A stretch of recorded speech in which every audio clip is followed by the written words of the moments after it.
You know, ladies and gentlemen, the question is down there in the title. But, you know, everybody always wonders exactly, and I've even seen this at forums like the Toon Zone and many others. But the question a lot of people always ask, if you will, was, who is the better partner for Bonkers? Was it Lucky Paquel or was it Miranda Wright?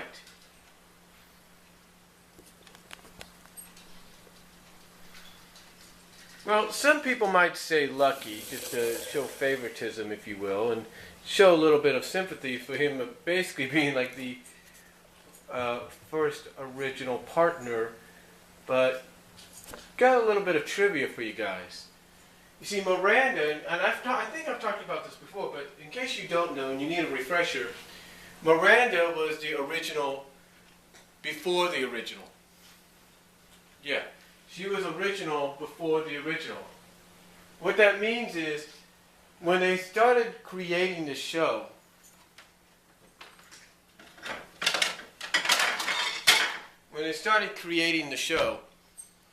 Miranda was penciled in and even drawn in as Bonkers' first and only partner. Unfortunately, about 46 to 45, or 45 to 46 of the episodes that she was in were technically, and you can correct me if I'm wrong, anybody wants to, were the episodes that she was in, those episodes were basically trashed, or pulled, if you will. You see,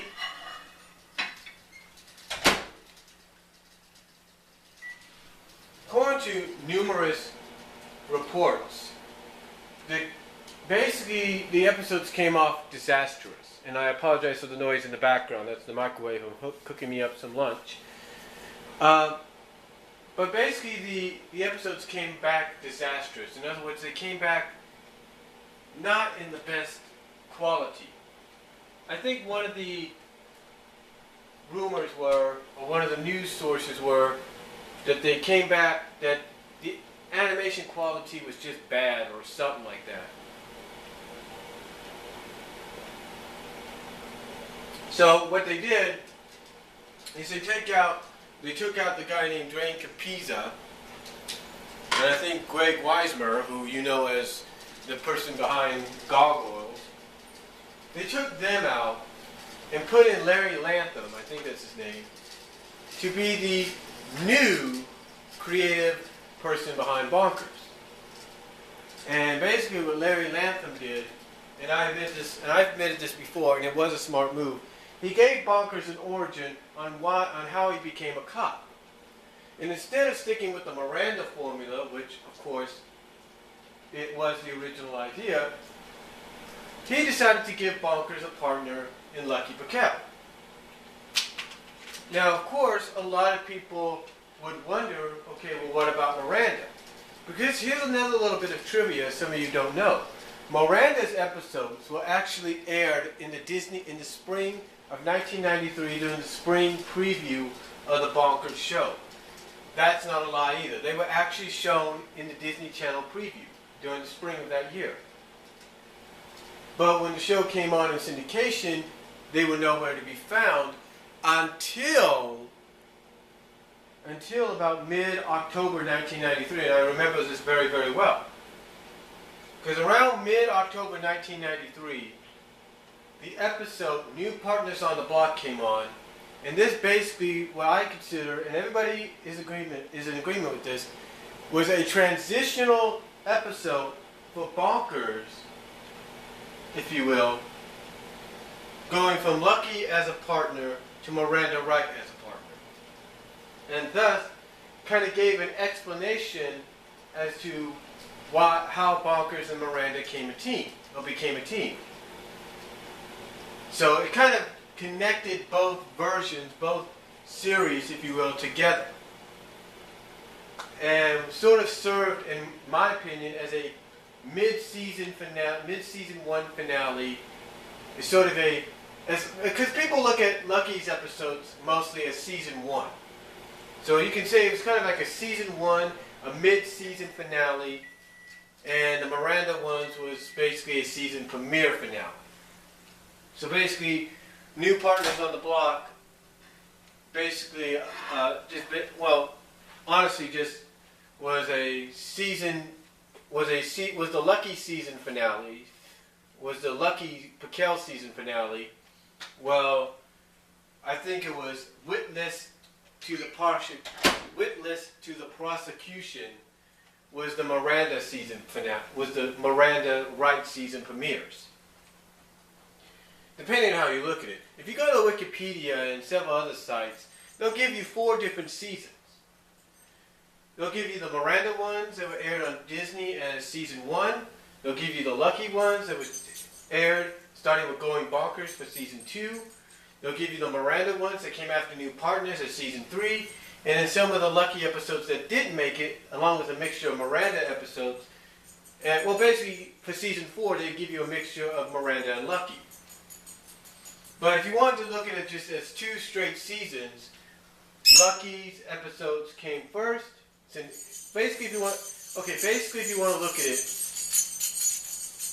from a syndicated standpoint, from a fall lineup standpoint, the Lucky episodes was season 1, the Miranda episodes was season 2, New Partners was the season 1 finale. Yeah. If you want to look at it from that standpoint.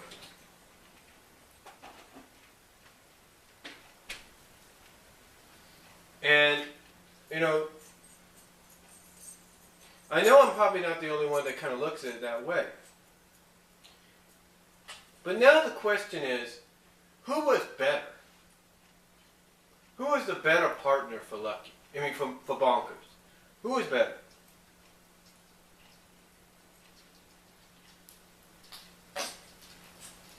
Well, trying to put some mustard on these hot corn dogs.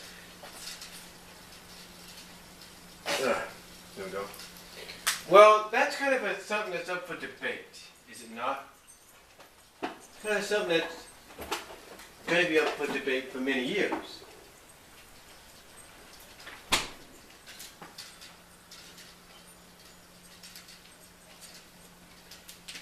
But again, the question is, who was better? Well, again, people might show favoritism to Lucky because he was if you look at it, like I say, from a fall lineup standpoint, the original. But I think the reason people kind of favor Lucky, like I said, favor him too, is because you got to feel sorry for the guy you got to feel sorry for somebody that wants to take his job seriously, gets the promotion he's wanted, gets his first promotion that he's wanted from being a patrol cop to being a detective, but in turn, when he gets that promotion, he ends up as part of the inaugural Toon, basically he ends up as part of the Toon division instead of getting like a promotion as a detective to being like, the serious stuff. You know what I mean?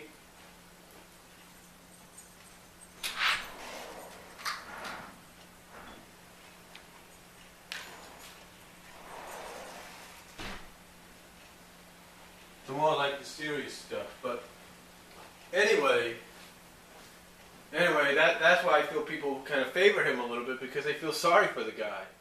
Having to, he gets his promotion, but instead of getting promoted to like to really, to what he was hoping for, he gets what he was hoping for, but he ends up becoming part of the Toon division, where most of the cases are Toon related.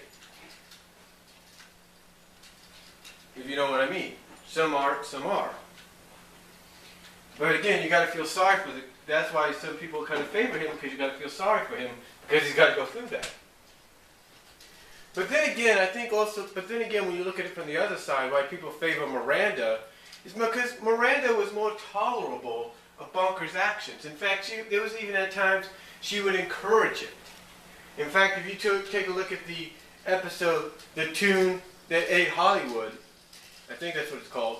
She actually embraces Bonkers' antics that she's been around, actually embraces Bonkers' antics as a tune and uses that to defeat the Gagzilla tune monster.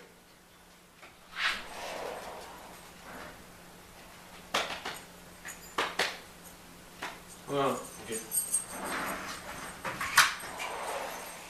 Again, like I said, uses it to defeat the Gagzilla tune monster. I'm sorry for that interruption there. I got to let my dog in.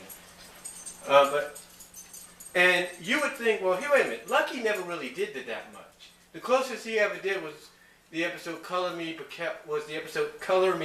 Piquel, and that was it. He didn't really, do what Miranda did in the Tune That Ate Hollywood episode. And what's funny about this,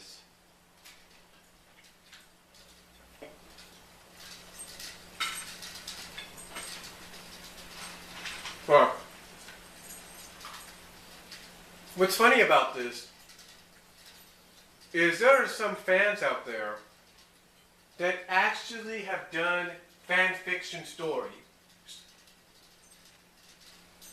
because basically they favor Miranda because she was more tolerable and more accepting. There's actually some fans out there that have written fan fiction stories, believe it or not, where Bonkers and Miranda get together, not just as partners, not just as best friends, but as a couple. Now, I know you might freak at hearing that, but here's the thing. One of these fan fiction writers actually writes a few episodes, not a few episodes, but a few fan fiction stories. Well, Bonkers basically, because of an accident that nearly killed him, has to basically get a redesign and it becomes more of almost a humanized version of himself. I mean, he's still himself, but he's more humanized than anything. More of a, well, you kind of get what I'm getting at. Think anime, if you will.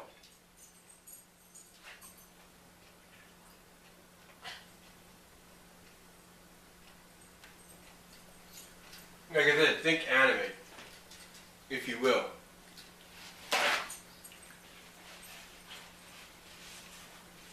But anyway,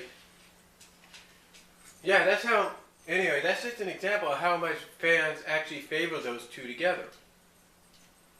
Or favor Miranda over Lucky. Because she was more tolerable. She was more accepting. I mean, take a look at the episode Crippling Rivalry. She stood up for Bonkers. And then there's a fan fiction story that's very similar to where she stands up for him again. And now I know some people might say, well, there's hints here and there that you have to really, look out for.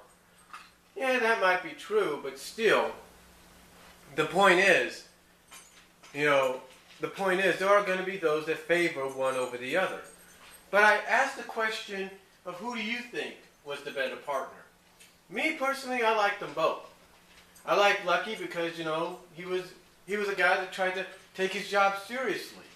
He wanted to take his job, he wanted to take things seriously. He wanted Bonkers to take things seriously. But there were at times he would realize, you know what? I'm going to let Bonkers do his thing and see where we go from there. So I like that. I like the fact that he was willing to tolerate Bonkers, even though sometimes he would end up on the worst end of the situations. Miranda, on the other hand, I liked it because she was more tolerable than Lucky. You got to give her that. She was willingly embracing what Bonkers had done and encouraging it. And again, the episode, The Tune That Ate Hollywood, is a good example. So, to me, it's kind of a toss-up, sort of a toss-up, but I think I have to give the edge, and you could agree with me or not, I have to give the edge to Miranda. I really do, because she is a little bit more tolerable of Bonkers' actions than Lucky was at times. And I just feel she was a bit of a better partner than he was. And the thing is, did you ever notice at times that Lucky stood up for Bonkers? I mean, he did, but she stood up for him more than he has. And again, like I said, she was willingly embracing and encouraging what he, who he was and what he did. So, that's just my opinion. Now, again, I ask you a question. Who do you think was better, Miranda or Lucky? I'll leave it up to you. Comment down below, and I'll talk to you later. You know, I was, just looking over at VidMe, and I know that at VidMe, a lot of people, a lot of creators go over there because it's less restraint than what you get at YouTube. And one of those creators is Rowdy C, Chris Moore. And he took his TV trash series over there. Not saying that his TV trash series can't be seen on YouTube anymore. It can be. It can be. His TV trash series can still be seen on YouTube. But a couple years ago, I would assume a little over a year ago, he did a retrospective he called Deconstructing the Disney Afternoon. And one of the shows he started out with, in fact, the very first show he started out with, was Bonkers. And I think I had to send him a little bit of information afterwards to kind of give him an idea of there's more to Bonkers than you originally thought. But of course, it got me thinking.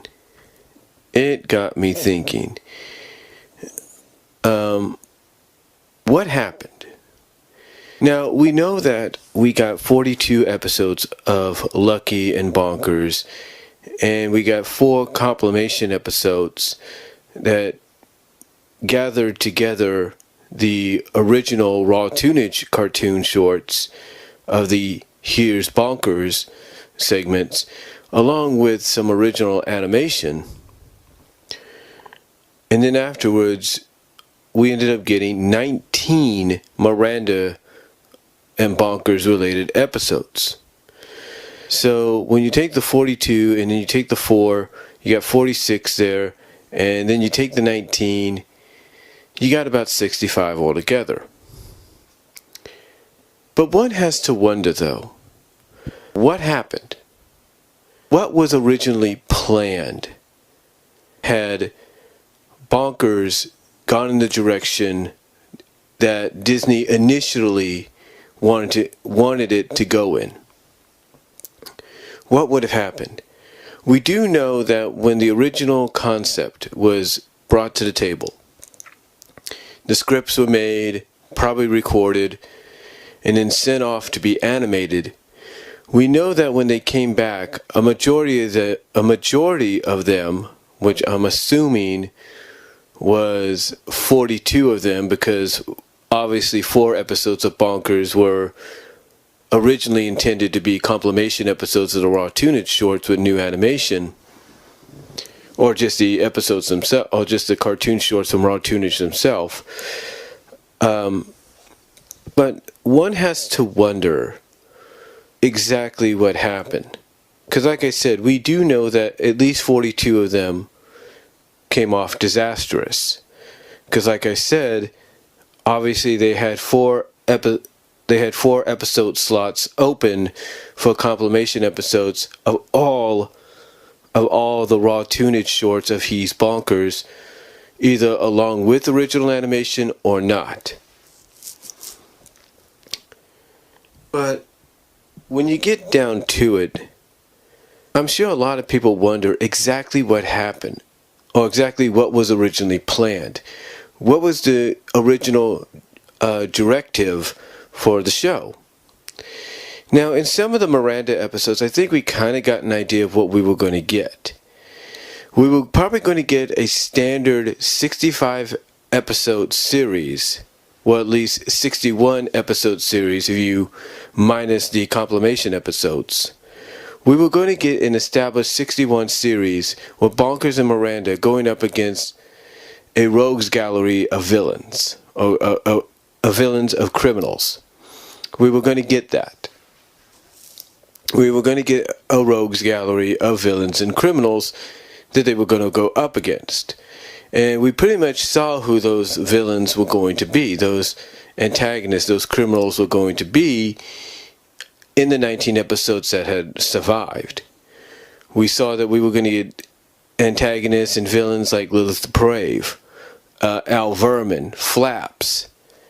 The list goes on. Some original maybe some one-time off villains. Wild Man Wyatt. Again, maybe some other villains as well we were going to get. And we were also hinted at the fact that we probably would have gotten more episodes based maybe on some conflict. Not saying that's much when it came to Bonkers, but I think we were going to get more conflict in a sense. Let's take a look at the episodes, because one episode that I think gave us that idea, kind of hinted at the fact that we were going to get something like that, was Quibbling Rivalry, when Miranda's sister, who's a famous reporter, comes to visit. So we got sort of an idea maybe of what kind of conflicting episodes we might get there. Another episode that we got was the 29th. Well, was it the 29th page? No, it wasn't the 29th page. It basically had to do something. It was an episode dealing with Lilith the Brave, and it was called "You Read What." I think it was something like called "You Read What You Get" or something like that. And this episode hinted possibly at other ideas, because one thing shows do in episodes, whether they're animated or live action, and I know I use that example a lot. One thing that shows do with episodes is they will use these episodes to throw in little Easter eggs, little hints, if you will, of what's maybe to come in the future, or what will come in a later episode, maybe in a future show. We kind of get that idea. And this is no different when it came to Bonkers. And I think the episode where they're dealing with this tabloid paper that Lilith the Brave has created, we get a hint that maybe there's going to be a Christmas episode. Ironic, since this is Christmas season coming up, there was an indication we might get a Christmas episode. Why, you may ask? Because in one of the final scenes, in the climax of that episode, a lot of these false advertisements start popping up and coming to life. Like there's this one advertisement that pops up, falsely advertising a fake hair solution, that when you use it, anything can come and grow out of your hair. And one of the things that grew out of his hair was a Christmas tree along with a train going around it. So to me, when I think about it, that kind of subtly hint at the fact that perhaps there was a Christmas episode originally pinned in, and possibly nearly animated, or if not completely animated, that was going to be part of the Miranda Bonkers run, but ended up being one of the episodes that ended up coming off disastrous, animation-wise. So when I see something like that, I kind of get this idea this notion that perhaps there was more planned with Miranda. There was perhaps more planned with Bonkers and Miranda. We pretty much see that, because we see more involvement throughout some of the episodes with Jitters taking part in this. We see some of the episodes dealing with Grumbles getting involved just briefly, or twice, or whatever. We see Fondier in the episode Cast of Bonkers, at the beginning and at the end. And we even see her make cameos throughout. I think even in the episode where Bonkers is telling an old Western story to Miranda's nephew. So we get all these ideas. We get all these moments and hints and all this happening in just these 19 episodes. And it makes you wonder, was there more planned? Was there more? And obviously I think there was. I mean, just from the offset that, with a character like Lilith the Brave, I see something. I see something that might have been planned where it either would have been multi-part or just a one-shot deal. But I see and again, it's my opinion. The only people that know the truth to this are Disney themselves, are the creators behind the Bonkers show. Like Dwayne Capizza and all them. But when I look at a character like Lilith the Brave and Al Vermin, I see either in a multi-part or a one-shot episode deal, these characters coming together with other criminals, antagonists, like let's say Wildman Wyatt and a few others, to try to team up against Bonkers, to try to team up to get back at Bonkers and Miranda for setting them up and putting them in jail or foiling their plans. I could see that. And maybe that was planned. Maybe that was one of the episodes that was originally planned. But like I said, with the potential Christmas episode, when it got sent overseas to be animated and it was sent back, it came back disastrous. So I'm guessing, again, my opinion, I'm guessing that there was a shot at a possible one shot or maybe two-part episode, very similar to Justice Ducks. Because you remember in Justice Ducks, which is a Darkwing Duck episode, they had all the criminals, Bushwood, Megavolt, Liquidator, they had them team up with Darkwing, they had them team up with Negaduck. Oh, Quackerjack as well. So you had Quackerjack, Bushroot, Liquidator, Megavolt team up with Negaduck to get Darkwing Duck out of the picture because he's foiled all the plans. So what I look at, in my opinion, is a possible scenario that could have been similar to that. Again, I'm just going off speculation and an assumption, but just from what I've seen from these 19 episodes and what was originally planned out, I think we would have gotten an episode either with a one-shot or a two-part deal that was very similar to what we got in Darkwing Duck. And what I mean by very similar is Darkwing ended up gathering together, or at least was suggested to come together with certain other protagonists that he had encountered in the past, like, of course, his love interest Morgana. Let's see, who was the other character? You had Morgana, you had Gizmo Duck, you had Stegfoot or Stegmaier, whatever his name was. You had Neptunia, I think that was the name of the fish girl. So you had Gizmo Duck, you had Neptunia, you had Morgana, you had Stegfoot, I think was his name, along with Darkwing to counter Negaduck and basically his fearsome five. So again, this is just pure speculation and an assumption of what I think we could have probably gotten, because you could just see it.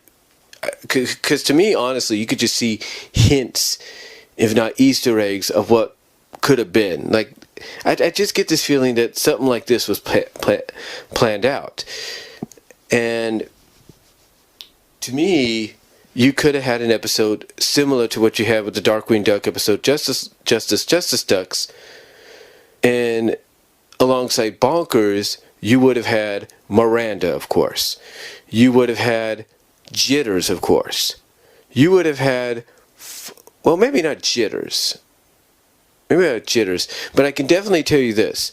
If we would have gotten, and again, this is just off speculation and assumption of what I believe was in the works before everything went, belly up, if you will, as far as these 42 episodes of these original 42 episodes with Miranda went. I believe that we would have gotten an episode to where, very similar, and I know I'm sounding repetitive saying that, and I do apologize, but we would have gotten an episode that was very similar in tone, where you would have had the antagonist on one side that Bonkers and Miranda had put away, And on the other side, you would have had Bonkers, Miranda, and a couple of the friends. Like, I could see Grading putting his differences aside because Wild Man Wild's on the other end. I could see Grumbles joining in on the fight. So that's 3. I can definitely see Fondier being part of this. That's 4. And yeah, I could probably see Jitters as well. And why do I believe this could have been an episode? And why do I believe, if not speculate and assume that this was an episode in the works? This could have been an episode that was going to happen, but like I said, due to unfortunate behind the scenes circumstances, it didn't. Because of just the hints that we got, just the hints that we got throughout the 19 Miranda episodes. I mean, you had Bonkers and Miranda and Grading at times teaming up together. Like one episode, they had to deal with getting a ghost, which is a homage to the ghost from that classic Mickey Donald and Goofy cartoon called Dopey. They had to get the Dopey ghost out of the police station, so they had to team up. So you had these situations. Again, you go back to another episode, Stork Exchange, I believe, and you had Jitters teaming up with Bonkers there to help him out. So you had all these different classic scenarios. And then, of course, like I said, you would have the cameo and inclusion of times with Fondier. You would have Grumbles pop in every now and then. So you had the potential there. And then again, along with this rogues gallery, as Chris Moore put it, Rowdy C put it, of Lilith Deprave, Flaps, Al Vermin, Mr. Black and Bloom, the list goes on, Wild Man Wyatt. It was just there. It was just there. And I think they could have really, and I think that was one of the initial plans, episodic. I think that was one of the initial episodic ideas, story ideas for an episode that would have came to life if it wasn't for what happened behind the scenes, animation-wise. So again, I can't say that that's true and that's a fact. It's only speculation. The only people, an assumption I should say, the only people that could tell us if that's true or not, or at least if something like that was planned out, is Dwayne Capizza and Greg Weismer. Greg Weismer, who did Gargoyles, and said that his inspiration for Goliath and Elisa came from the relationship that Bonkers had with Miranda. So, there you go. As a matter of fact, when I look at shows like Gargoyles and all that, I see potentially ideas, story ideas, and concepts that became reality that I think, honestly, Greg Weismer, along with Dwayne Capizza, had planned out for shows like Bonkers. Like, this is one episode where where Elisa, thanks to a magic spell cast on by Demona, gets turned into a gargoyle, if you will. And in exchange, Goliath later on in the episode gets turned into a human, along with the other members of the clan. So Elisa gets turned into a gargoyle. Here's why I think this was an idea that it worked for Gargoyles. It really did. It helped establish further the relationship between Elisa and Goliath. But here's why I believe this might have been an idea Greg Weismer wanted to put into Bonkers. Because if he's crediting Bonkers' relationship with Miranda as inspiration for Goliath and Elisa's relationship, then there's no doubt in my mind, I think he had an episode, there's no doubt in my mind, he probably had an episode written out, finalized, maybe even recorded, to where Miranda may have been turned into a tune for a day. I mean, we kind of got that in a sense with the episode where Grading, after he's hit on the head, kind of gets the notion that he's Bucky Buzzsaw, which is a toon actor in the series at that time. But what I'm talking about is we see what happens to Elisa in the episode, in that Gargoyles episode. I'm guessing, again, speculation, that Greg Weismer originally also planned to have that done in Bonkers. Like, he was originally going to probably put that idea into Bonkers, and of course you add in the whole situation with Ludwig von Drake and his inventions and stuff like that, and his formulas and everything. And I'm thinking we would have had an episode where Miranda would have turned into a human toon, or at least a female toon bobcat. That's just speculation. But the reason I say that is because it would have worked. Not the fact that it would have worked, but it would have been intriguing to see, because we know how Bonkers is with Fawn Deer, but we also know that throughout the series he also can get a crush on different other females, like even human females. We saw that in Love Exchange or something like that. It's called Love Exchange or something. I can't think of the episode right now. But basically, him and Miranda are sent on a mission to safeguard contestants on a love connection, some kind of a love connection inspired show.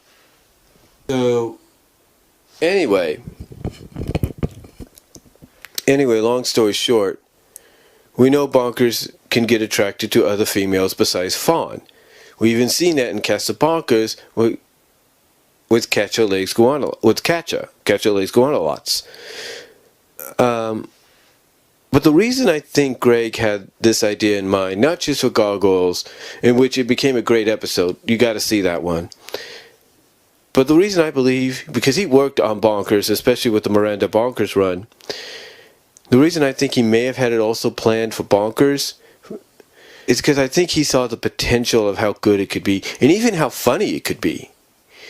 I mean, he probably looked at all the ideas and all the wacky, toony zaneness that Miranda could get into as a female toon bobcat. I mean, heck, could you imagine her accidentally kissing Bonkers on the lips during this episode, and all of a sudden she just melts into a puddle? Or she takes off like a rocket?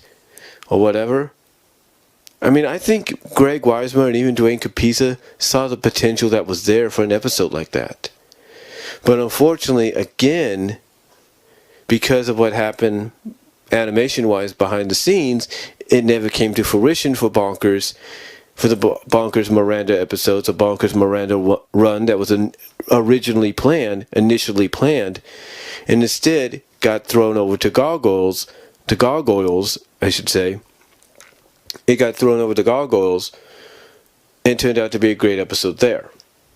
So, again, it's just speculation, but I think what he had done with that episode in Gargoyles, easy for me to say a lot, but what he had done there with that episode in Gargoyles, I think he also originally had a penned out for Bonkers, for the Bonkers Miranda run. I really do. And another thing that gets me wondering if there was more originally planned for the Bonkers Miranda run, like what could have been had they achieved that goal and nothing happened behind the scenes, is I think, in a sense, and some people have already done this in fan fiction. Heck, check out Bonkers 1999. I think it's around chapter 7. Check that out. You'll kind of get an idea of what I'm about to talk about. But I think initially they were going to do an episode. It may have been maybe for the series, maybe for the finale. Maybe it would have been multi-part. I don't know. Again, it's speculation. But my thought process, but when I look at on how they did these episodes, and how, like I said earlier, things were hinted at, these little Easter eggs and stuff were thrown at us, I'm just curious if maybe the creative staff, Greg Weisman and Dwayne Capizza, I wonder if they were planning to bring Bonkers' friends like Fawn and Jitters and Grumbles. I wonder if they were planning to bring them onto the force as well. Think about that. You have these characters that had become associated more with the Miranda run than they were with the Lucky run, you have to wonder whether or not they were originally pinned in, maybe for the finale of the series, to become cops themselves. I mean, think about it. Comes full circle, if you will. Bonkers becomes a cop. His friends are out doing their own thing, and then maybe the time comes to where, hey, they're going to become cops as well, or the moment presents itself, but nobody, not even Miranda, with the exception of Bonkers, thinks they can do it, and they exceed expectations. They prove their worth, and they become cops. Maybe that's how the series ends. Maybe that's what they had planned. Again, I can't say that whether they did or not. I can't say whether they did or not, because I know when, again, going back to Gargoyles, and its spin-off, The Goliath Chronicles, whether Greg Weismer was attached to that or not, and I think he was for a couple of episodes, and I think even for the last episode he was attached to, called Angels in the Night. Angels in the Night ended on a terrific note. It really did. So it has to make you wonder if they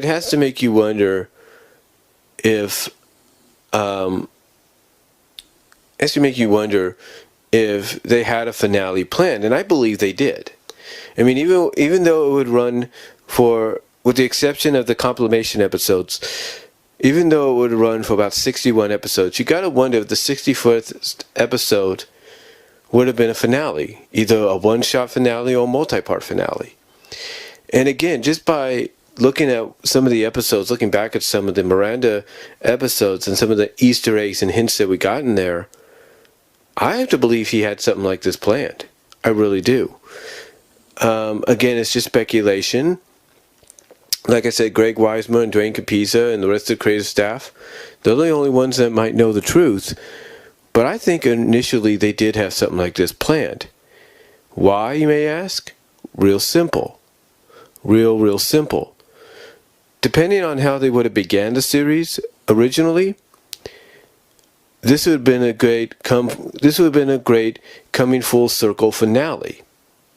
Because here's what I think happens. When they did the reshoot, when they did the restart for Bonkers, and they did the origin story of how he became a cop, and this was the beginning of the Lucky run, the Lucky Piquel run. I think, honestly, they may have had the same concept planned out for the Miranda episodes. I really do. I think they had something planned out for the Miranda episodes that were going to be very similar in pilot to what we had with the Lucky episodes, and we would have gone from there.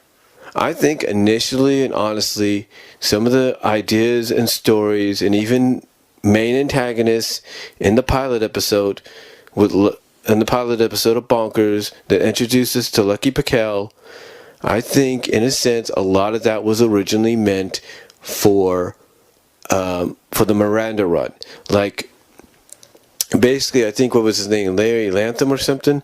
I think he basically got the idea. He saw the potential of what Greg Weismer and Dwayne Capizza and everybody else working on the Miranda and Bonkers run had planned and pinned out for the pilot, and he probably got the blessing to rework it in a style he felt would be more appropriate, or he felt would be more believable, and thus we ended up getting the Going Bonkers 45-minute pilot, if not the Going Bonkers Part 1, Going Bonkers Part 2 pilot. I believe, honestly, and again, assumption, I believe in my speculation and assumption that was originally intended for Miranda. And then that would have, in a sense, continuity-wise, would have probably helped come full circle in the finale. Again, just speculation. Because here you would have Bonkers and his friends being fired from Wacky Studios. You would have had him fired, and then you would have had them all. Then you would have had it all come full circle with Jitters, Fawn, and Grumbles joining Bonkers as part of the police force. I'm just saying, it makes sense, and I think originally that was probably the idea. Again, it's an assumption. I'm assuming and speculating that was the original plan had things gone correctly with the initial Miranda Bonkers run that was originally pinned out and planned out. Again, it's just speculation, but I think it just makes too obvious sense. I mean, heck, you want a good example of why I think that was the initial plan. Here's why. In Tokyo Bonkers, well, Bonkers is guarding Z-Bot and kind of having a conversation with him. He mentions on how he was replaced by Byfast Bill. And you're thinking, well, Byfast Bill made his appearance cameo-wise in the Going Bonkers pilot, as what was replacing Bonkers and his friends. So it makes you wonder when you think about it. Makes you wonder if perhaps everything we got in the pilot episode was originally meant to be part of the Miranda run. Think about that. They might have changed things up changed some characteristics, story elements, and all that. They might have changed parts of the story around in the pilot, to make it better suit what they were going for now at that time.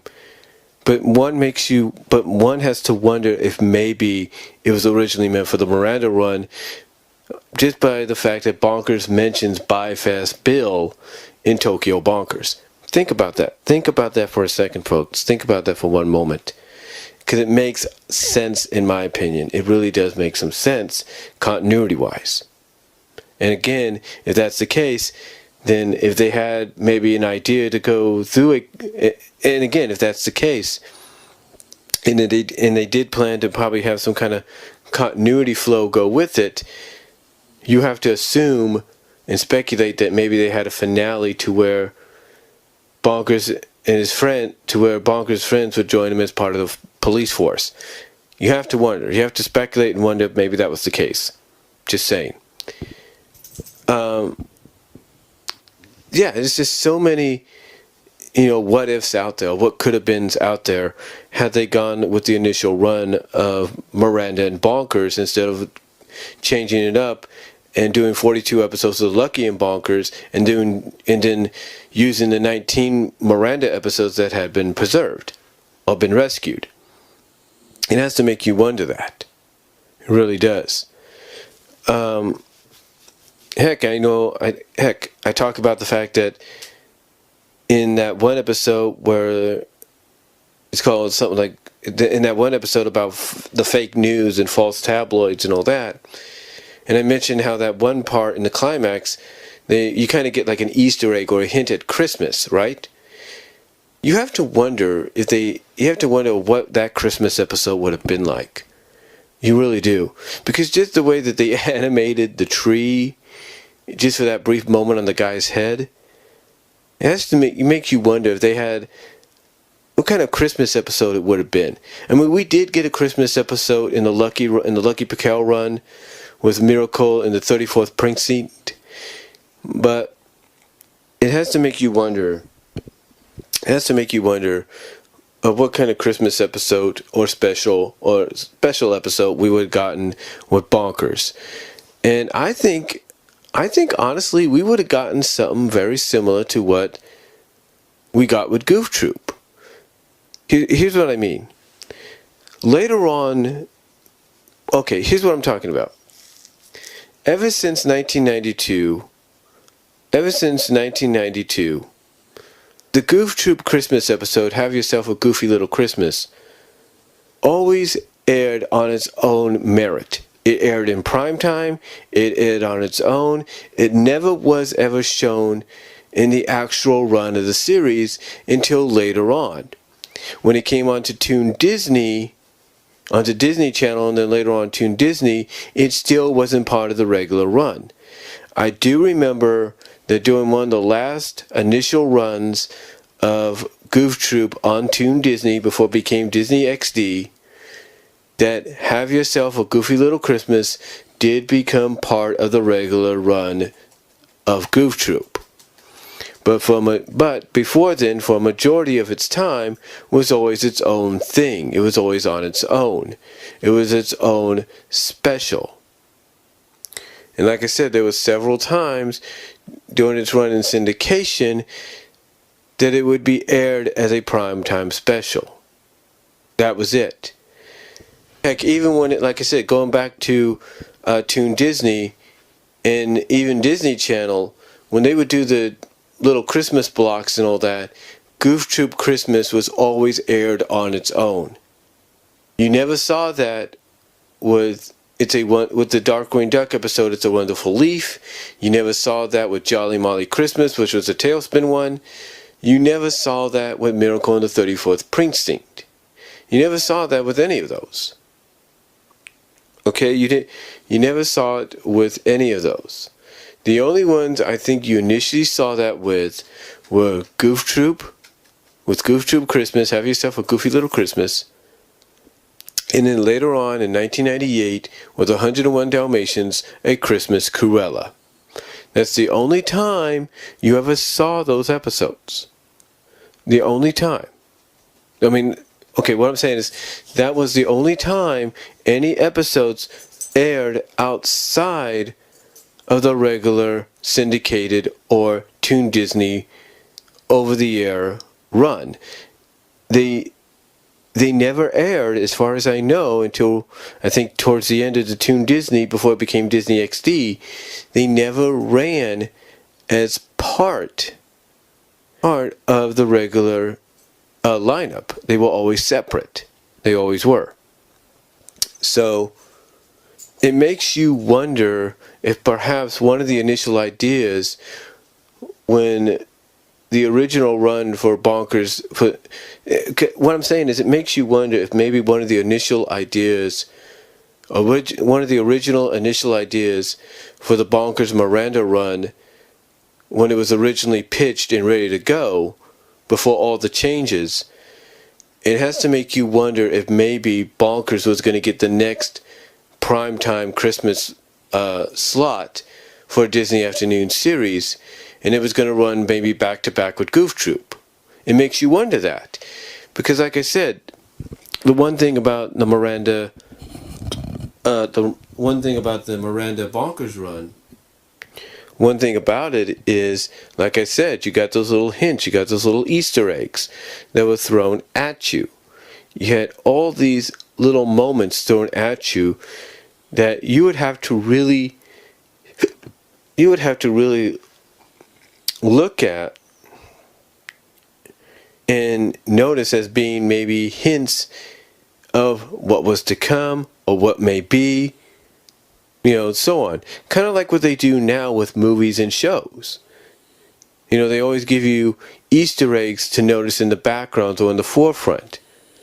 So it makes you wonder, with that one moment in that episode, in that episode about the false news and tabloids, if perhaps when the guy put that stuff on his hair and it showed you the Christmas stuff pop up and how nicely animated that was, even for a brief moment, it has to make you wonder if perhaps that was going to be the kind of animation they would have given us, along with what we were already getting in a Bonkers Christmas special. And it has to. And here's the thing: it makes you wonder, it makes you speculate if maybe, if maybe we were going to get a primetime Bonkers Christmas special back then, especially if they would have gone with the Miranda Bonkers run.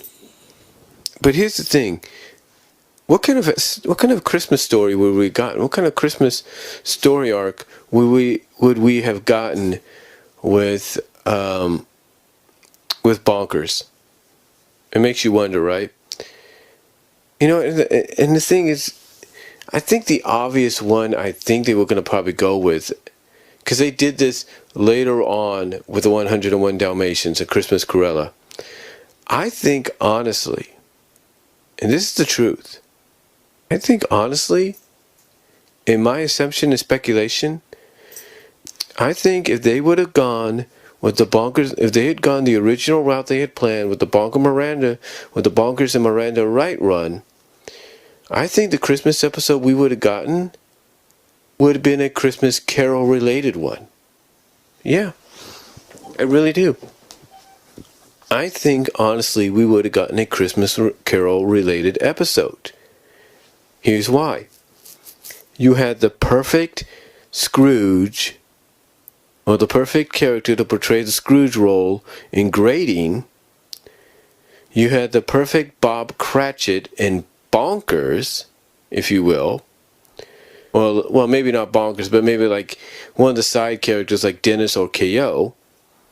And you had the perfect cast to play the ghost. And when I talk about cast, I'm talking about the fact that obviously you could have had... Who would have done the Jacob Marley one?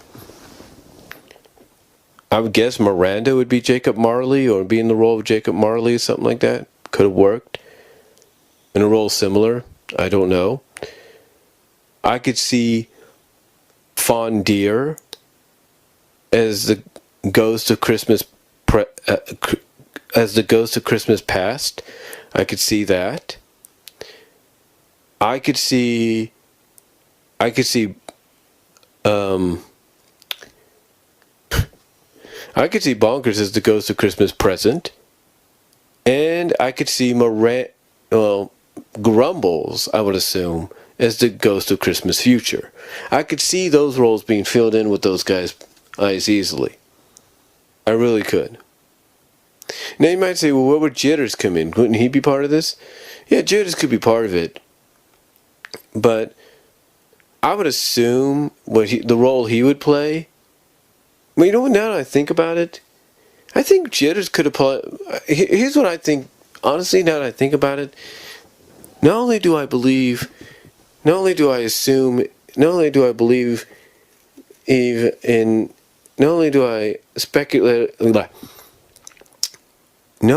I assume and speculate at the fact that we would have had a Christmas Carol-like episode with the Miranda Bonkers run had they continued going in that direction.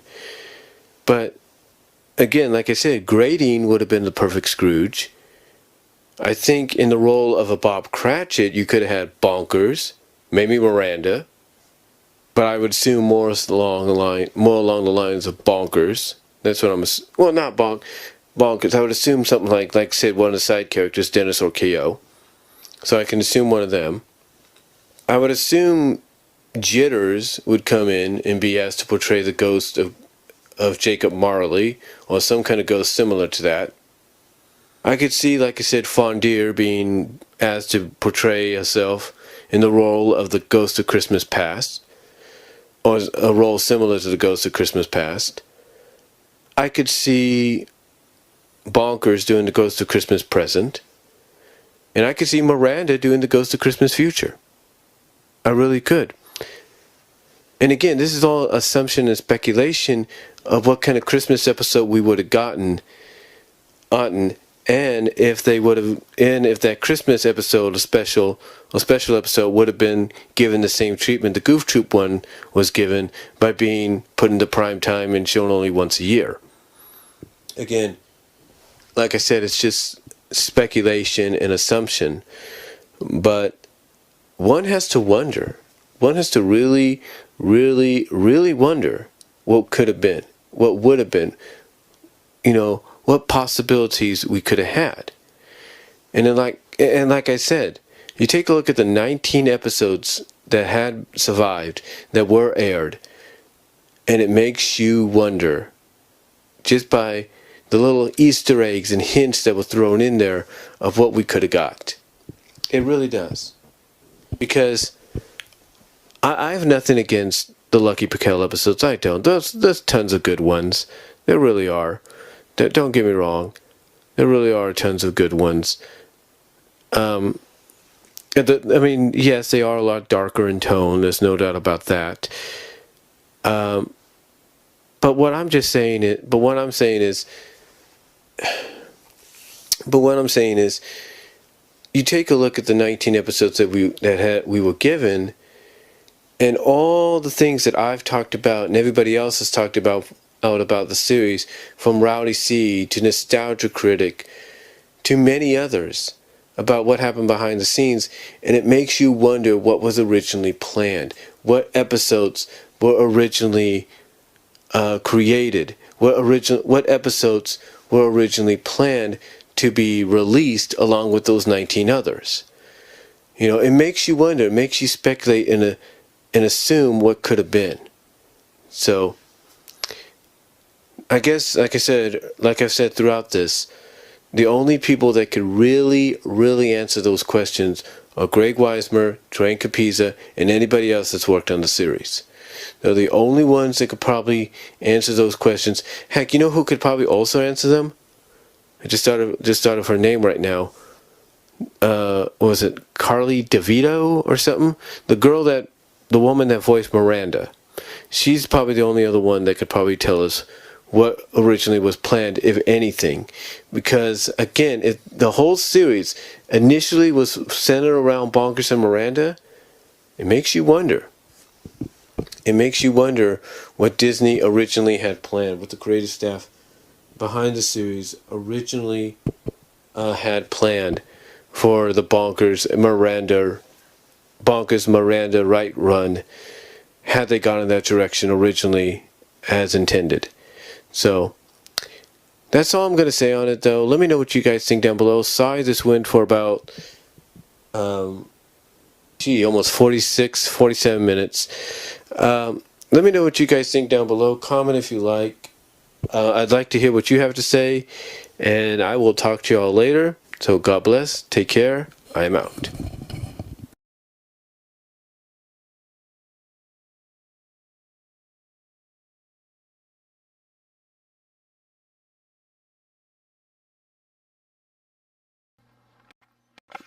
Hey guys, welcome to another edition of the series I'm trying to do called How It Should Have Went. Now, for this one, I want to look at a part of a series that originally was created first, then got put on the shelves, or at least put on hiatus, in favor of a different version due to background or behind the scenes issues. That, of course, is Bonkers and mostly what's known as the Miranda episodes. And this is how I believe it should have went. Now, you're probably wondering what I mean about how it should have went. Well, it's quite simple. There's no doubt in anybody's mind that the Miranda episodes were greatly different in not only tone, but style, and so much more than the Lucky Pakel episodes. But what made the Miranda episodes a lot more different was the fact that you included the characters that were actually known to be Bonkers characters from the He's Bonkers cartoons during the Raw Toonage run, or at least the Raw Toonage series that aired on CBS Saturday mornings the year before. Now, I'm not saying the Miranda episodes with Bonkers were bad. No. In fact, a lot of fans favor them. A lot of fans look at them, I should say, and favor them at times over the Lucky ones. Mostly due to the fact that, like I said, it's more lighthearted, the tone is a lot more enjoyable, and it doesn't feel like one of the protagonists doesn't want to be around the other protagonists. Pretty much it. But, like I said, the one thing that a lot of people noticed when it came to the difference between the two was you had the Miranda episodes be based around the style and the characters that were from the He's Bonkers shorts. Heck, they even did an episode called Casa Bonkers, which is a play, if not a parody, or their take on Casablanca, where they pretty much still indicated that even outside of movie making and movie studios and acting, that Bonkers still had the same feelings for Fondier that he did on screen. Basically, He had those same feelings off screen as he did on screen. So how could it have gone on? So the question now is, how could it have been different? How should it have went with these Miranda episodes? Well, one, the way I look at it, I'm not saying that the episodes we got weren't bad. They were actually pretty good. And when needed to, they would involve certain characters, even if they had a brief moment here and there, had a cameo, you name it. But I look at the fact that what we got in the transitional episode, New Partners on the Block, in that scene with the characters, pretty much gave me the impression that there could be more done with these characters. In fact, a lot of fans, through fan fiction, one of the more notable fan fictions known as Bonkers 1999, pretty much makes what could have been a reality in the stories. You see, one of the things that always got me when the Lucky Paquel episodes came around, and mostly the Going Bonkers pilot, was the last character to be kidnapped by the collector's minion, Mr. Doodles, was Fawn Deer. So you can only imagine the potential that could have lent itself had Fawn remained uncaptured and maybe even joined the police force. Stories would probably be the same, but might have a bit of a balance or an unbalance. We don't know. Maybe we'd have a Fawn Deer moment where she gets attracted by somebody and melts into a puddle of goo. I don't know. Honestly, I don't. Anyway, that kind of left the door open. That possibility of what could have been left the door open because, again, she's the last character to get kidnapped, so you can only imagine what would have happened if she wouldn't have been kidnapped. Now, like I said, the story potential was always there when it came to the Miranda ones. I mean, there were episodes where you had Jitters a dog, Bonkers' sidekick and best friend or whatever, pretty much involved, sometimes directly in the story or somewhat subsequently into the story. Subsequently, yeah, that's the word I'm looking for. Into the story. In other words, he'd play a factor somewhat, some way.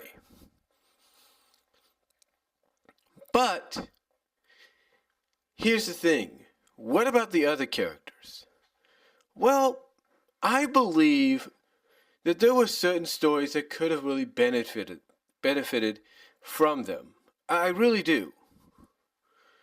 I really think they had stories that could have benefited from them in major ways. Major ways. And I'm not joking about that either. They could have had episodes that worked in their favor. Now, being there are 19 episodes, I'm not going to list them all. But I think one episode that has joined the list of episodes that's banned right now is the episode Witness to the Prosecution. Well, basically, Miranda becomes a witness to basically one of the show's main antagonists trying to counterfeit money. She's a witness to it, and she's a witness to the person behind it called Lilith the Brave, who is basically looked at as a high socialite in Hollywood. So, long story short, Miranda has to go undercover. Has to go under house protection. Because not only is Lilith the Brave looked at as a high socialite, but she's also looked at as being very dangerous. So, you're wondering, well, how could they have made this a little bit more different? Well, quite frankly, Bonkers being Bonkers, he's trying to make Miranda feel comfortable and at home, and it isn't until towards the end that he kind of realizes, yeah, Miranda ain't too thrilled with the housewarming or whatever here. Maybe if I tone it down a bit, she'll be okay. So you're probably wondering, okay, fine, but how would that be different? The way it would be different, quite honestly, is you have Miranda kind of meet up, or kind of have like a meeting with Jitters and a meeting with Grumbles and Tanya, and even add Fondier. That was one character that was missing out of that episode, was Fawn. You want to establish that this is based on the He's Bonkers cartoons, you have Fondier added to the equation. Anyway, I think what they could have done to kind of further the plot is, instead of having Miranda get mad, kind of ask Bonkers to kind of bring his friends to a meeting. She wants to have a meeting with him and his friends to kind of explain the situation. Instead of having Bonkers overhear it and overhear Miranda talking to the sergeant about maybe relocating, instead have her meet with Bonkers, and like she did the next day, kind of meet with him. Instead of having her be like, maybe I shouldn't have thrashed him. I mean, because you do get a scene later on where she kind of feels regrettable for what she did. And she knows he's only doing his best. So I think, in a sense, what you could have done is you could have capitalized on that, where you could have had her realize, basically put a meeting together. Like I said, you could have had, like I said, instead of having Bonkers overhear her talking to the sergeant and her kind of regretting her kind of lashing out on him, you could have had that all come together in one scene. You could have had Miranda explain her frustrations. Bonkers realize, okay, maybe it was a lot of control, and then have Miranda kind of also apologize and say, look, but besides that, I know you're trying to do your best, so I apologize for not realizing that. And you have a meeting, and you have her do this in a meeting with not just Bonkers, but you have you have Jitters in here, you have Grumbles in here, you have Tanya in here, you have Fawn in here, you have Roderick in there, and you basically have her explain, look, I understand you're trying to make me feel comfortable and feel safe, kind of like, try to hide, kind of overlook what's happening, kind of like, because basically what Bonkers was trying to do was not only make her feel welcome, but kind of not think about what she has to deal with, So, yeah, they could have done that. They could have had a meeting to where Bonkers, does acknowledge that, what Miranda explains how she feels. Bonkers acknowledges that, but then Miranda kind of apologizes in a way, say, look, and I'm sorry that maybe I haven't really understood how you run things around here, or how you make people feel at home here. It's just, I need you guys to take this seriously for once, just for a little bit. Try to take what's going on seriously. I mean, we can have fun and all that, fine, but try to be serious when it matters.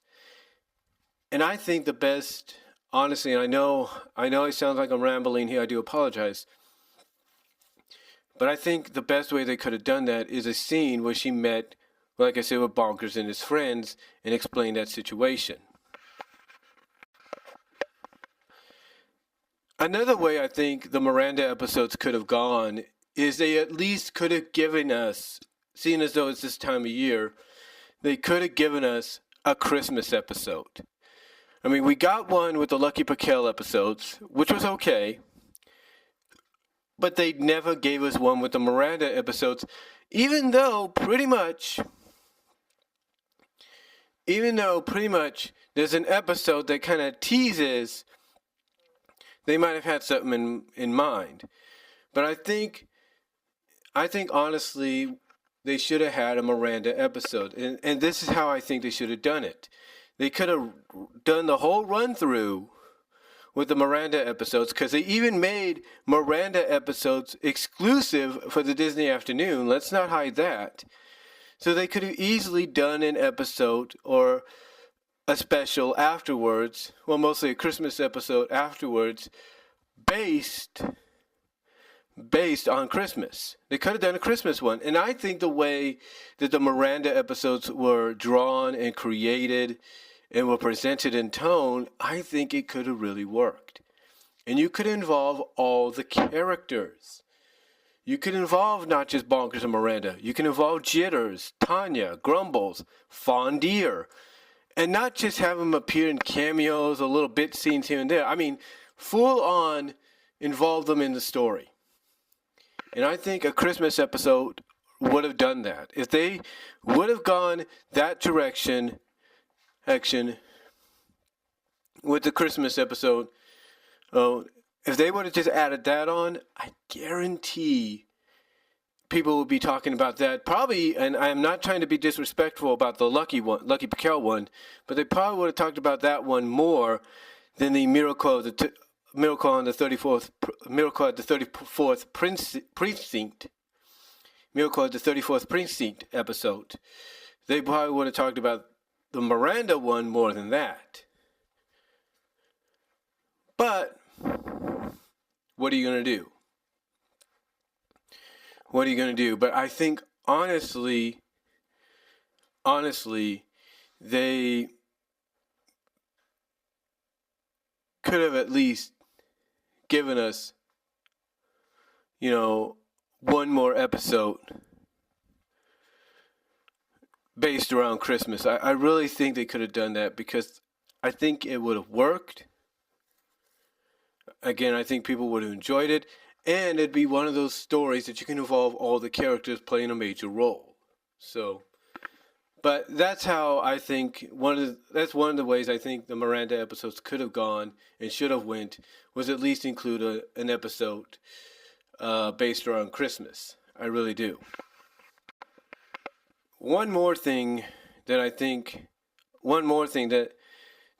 definitely think the Miranda episodes should have done, and basically how they should have went, was not just including a Christmas episode, or even rearranging certain scenes in the episode witless to the prosecution, but I think the other way they could have done this is at least do an episode that basically you have Bonkers do the recruitment, just like in the fan fiction later on, years later on, of Bonkers 99, but actually have it done in the cartoon. Have an episode where Bonkers has to recruit his friends. We're talking Jitters, we're talking Grumbles, we're talking Fawn. Have it be a bit of a play off of the Darkwing Squad episode from Darkwing Duck, but instead you call it, I think, what is it, Bonkers Squad or the Bonkers? I don't know, something like that. But basically do an episode where you have, at least for that episode, Bonkers and his friends as cops, because Miranda is probably sick, or there's some kind of like virus going around, and the only people that could find out, the only individuals not affected by it are Toons. So Bonkers uses this opportunity to be like, okay, Toons aren't affected, but humans are. I'm going to recruit my friends, because it's going to take more than just one Bobcat to handle this. So, yeah, I think they should have at least done an episode like that. Could have been really interesting, just to see how the team works. I mean, heck, just to see Bonkers' reaction to Fondier walking out in a police lady's outfit or something like that. It'd be like, whoa, kind of deal. But again, it's just something that I think they should have done, and how the Miranda episodes should have went. And yeah, that's really about it. But I think they should have at least done an episode like that, and I think it would have worked. Overall, the three things that I mentioned are basically ideas of how I believe the Miranda episodes should have went during the Bonkers run. I think, honestly, in my opinion, a lot of people would have enjoyed them being done like that. I really think, honestly, the meeting part that I was trying to get at for Witless for the prosecution episode, I think could have worked, because you could have gotten everything done in that one particular scene, and you could have got everybody involved in some capacity. The Christmas one definitely should have been something they should have done before the series was canceled or came to an end. And honestly, I think we should have had an episode as well to where at least for one episode you have Bonkers.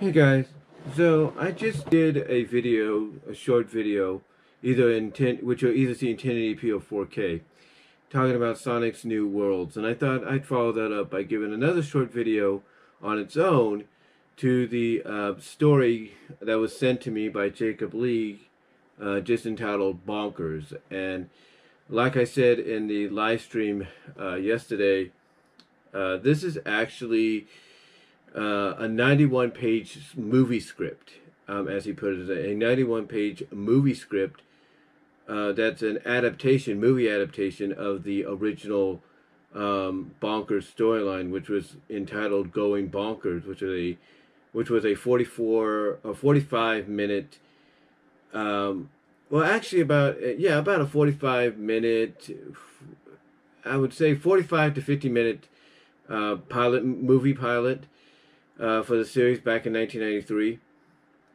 It was kind of like, basically there was some parts that were cut out, at least one or two, to kind of shorten it for time during its regular weekday run, cycle, being part of that running cycle, if you will, of, episodic television shows. But anyway, Jacob Lee, he sent me this. He's known as New Jersey Artist on Patreon. He sent me this, and basically, like I said, it's a movie adaptation of, of the original story. Basically, you have, you basically have a different, kind of outlook, a different take on, how Bonkers and his friends lost their job, and how he became a cop and everything. And the way it's done, I think, is very brilliant. Basically, like I said in the live stream, what New Jersey Artist, aka Jacob, does is he kind of goes down a path that I kind of always, in my opinion, figured they could have gone down if they wanted to, that being Disney. And that is, after everybody in the original story, after everybody is captured by Mr. Doodles, who's a henchman for the pilot, for the villain of the pilot, the Collector.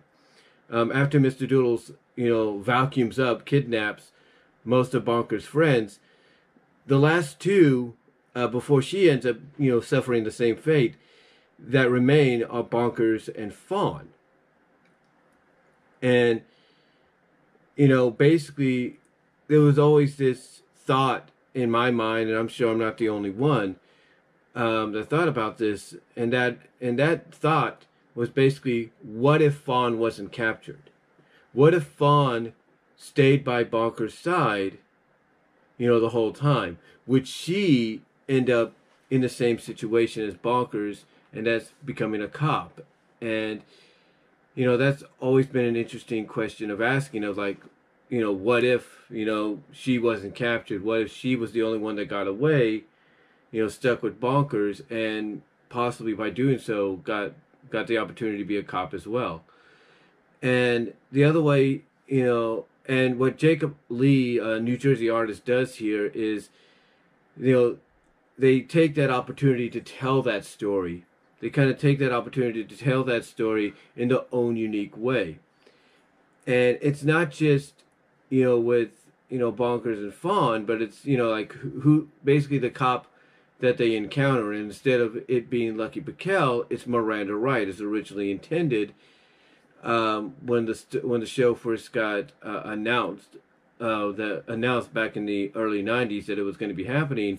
Miranda was the original intended human, police partner of Bonkers. So basically, New Jersey Artist said, well, New Jersey Artist, I'm guessing, decided to basically put her in this situation where she actually does become his partner right off the bat, in a situation similar to how he became Lucky Piquel's partner in the original pilot. Now, long story short, and again, I got to reread the story. Like I said, it's 91 pages. It takes time to read as well as reread.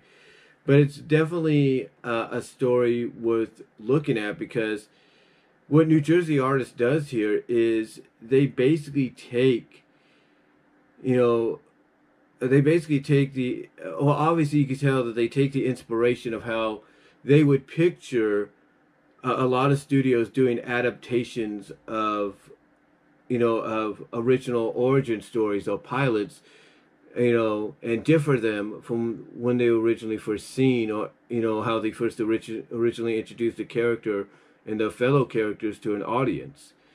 And like I said in the live stream, I definitely think that if he submitted this to Disney, he'd probably get it greenlit. He probably would. The only thing that I think that would have to be done to fully get it greenlit and allow it to go all the way through into pre-production and all that is he has to rephrase certain wording that gets used by the characters. He has to kind of remove or alter certain characters into original characters or into established Disney IPs, because there are some characters that show up in this that are not Disney IPs. And he would have to probably modify this, alter this a little, modify this or alter that, here and there. But I think with just a few tweaks and everything that I mentioned, I think honestly this could be something that Disney would be cool with, because if there's anything any movie studio likes to try out, and this is the honest truth, is movie adaptations of original stories based on some of the original work. And Bonkers is one of their own stories, one of their own original stories, inspired, created because of situations behind the scenes that didn't allow them to have one other character, that being Roger Rabbit. So Bonkers was the the end result, if you will.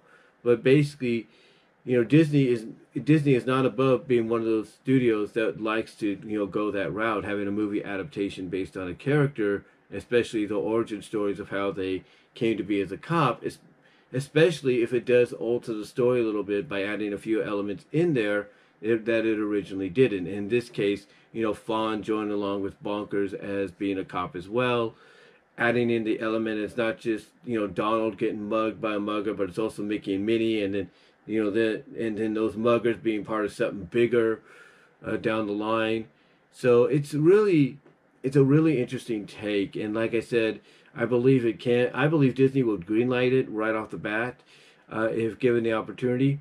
But the thing is, all New Jersey Artists would have to do is alter a few things, tweak some things and all that here and there, and this story would be good to go. There's no doubt, in my opinion, it would be good to go. So I would definitely try checking it out. I don't know if he's got it online or anything.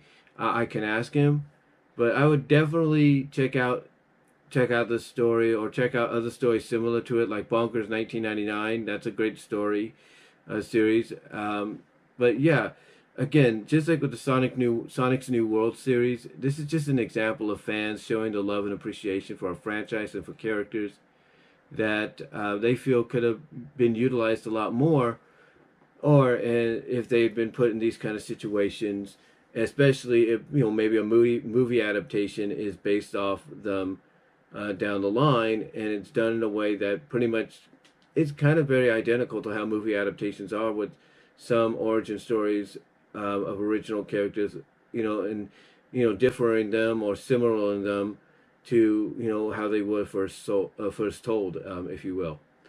But really, guys, just check out the Bonkers script if he has it available. I'll check, and if he does, I'll put it in the description later on. But check it out if you can.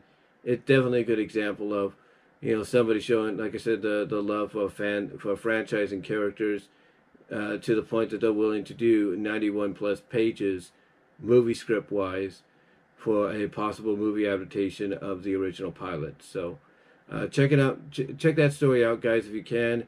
And that's all I'm going to say. So till next time, God bless. Take care. I'm out. Hey guys, I'm just walking home from the bus stop on the set in Eucalyptus while I do this. But I was thinking about this while I was working today, believe it or not. And don't worry, it didn't interfere with my job. I was just thinking about it, and I kind of thought, it would be interesting to talk about this. So here we go. With Disney, kind of in a reboot-like mood at times, or a soft rebooted continuation-like mood, when it comes to, and somebody just let off a big boom.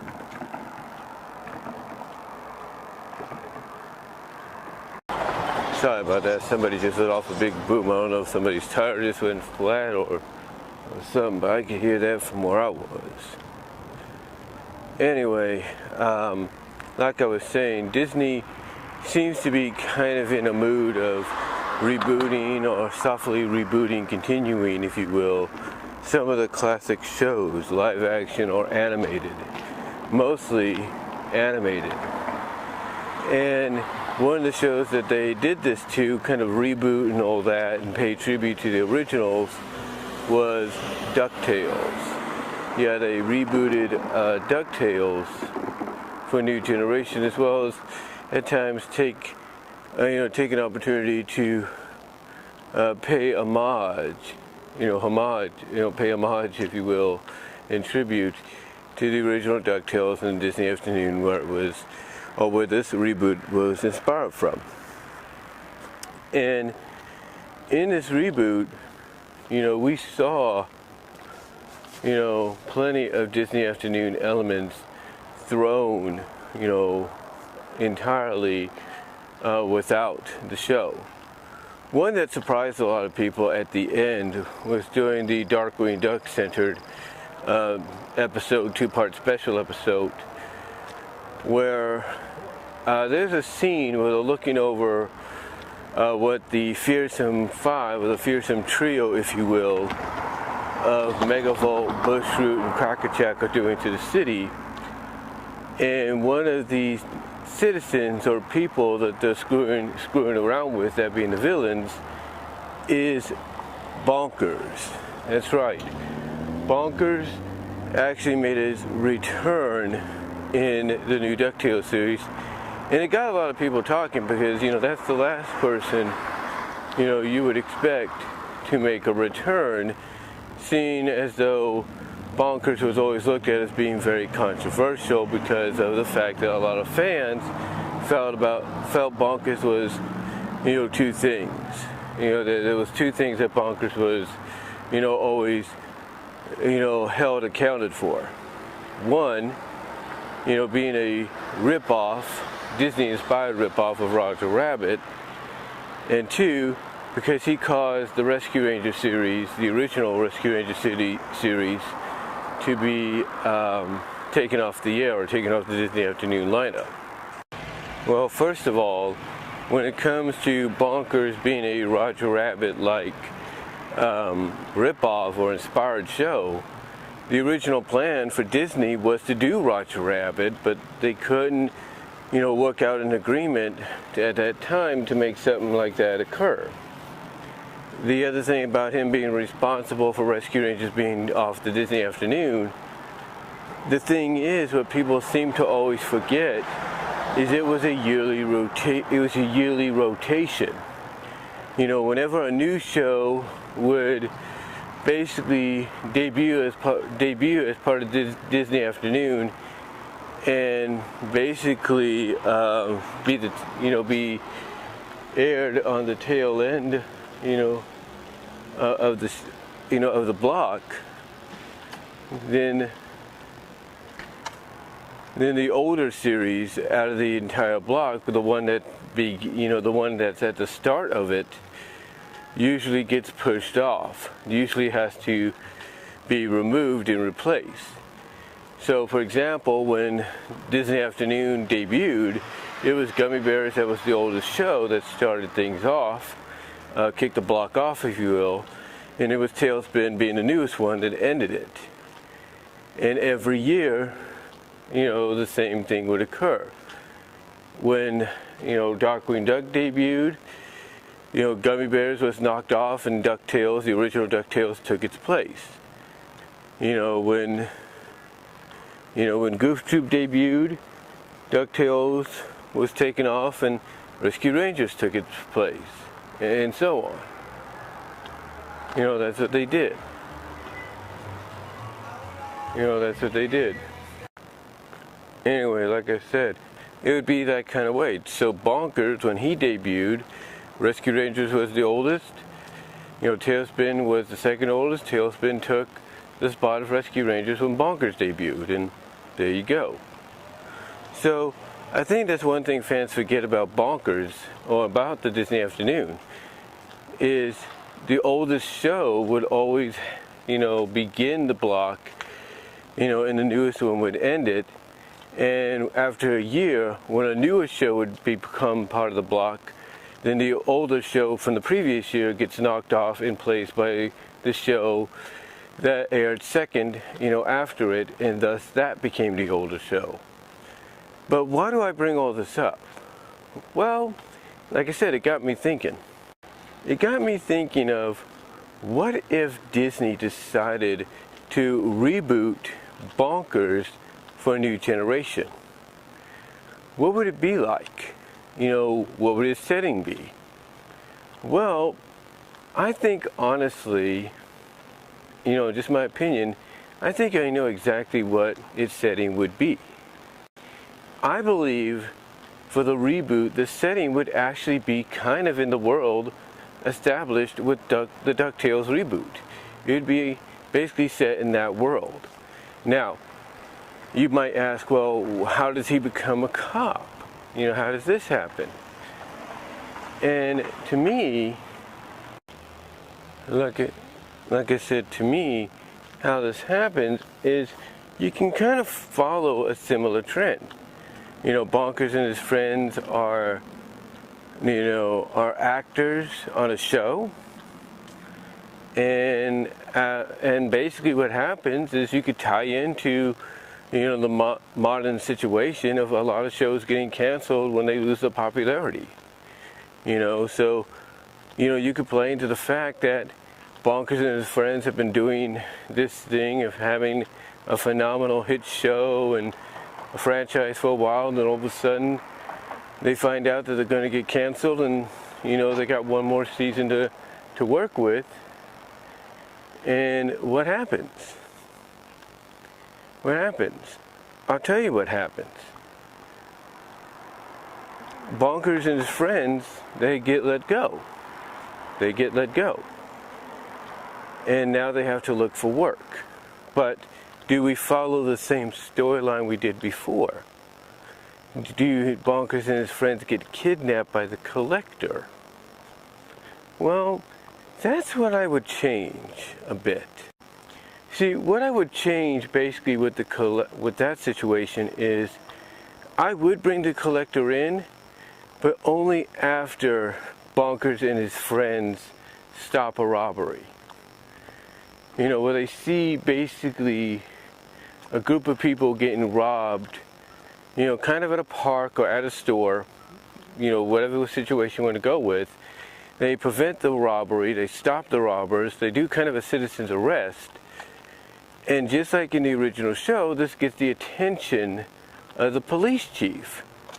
And the police chief basically hears what the witnesses, and especially those that Bonkers and his friends helped save, how they were able to take down the cops. And maybe you can showcase, what the people, the witnesses would describe to the cops. Like, you could see Fawn probably doing a toss, like a karate toss on somebody and such. You could see Bonkers kind of using his own little techniques to help out. All that kind of jazz. All that kind of jazz.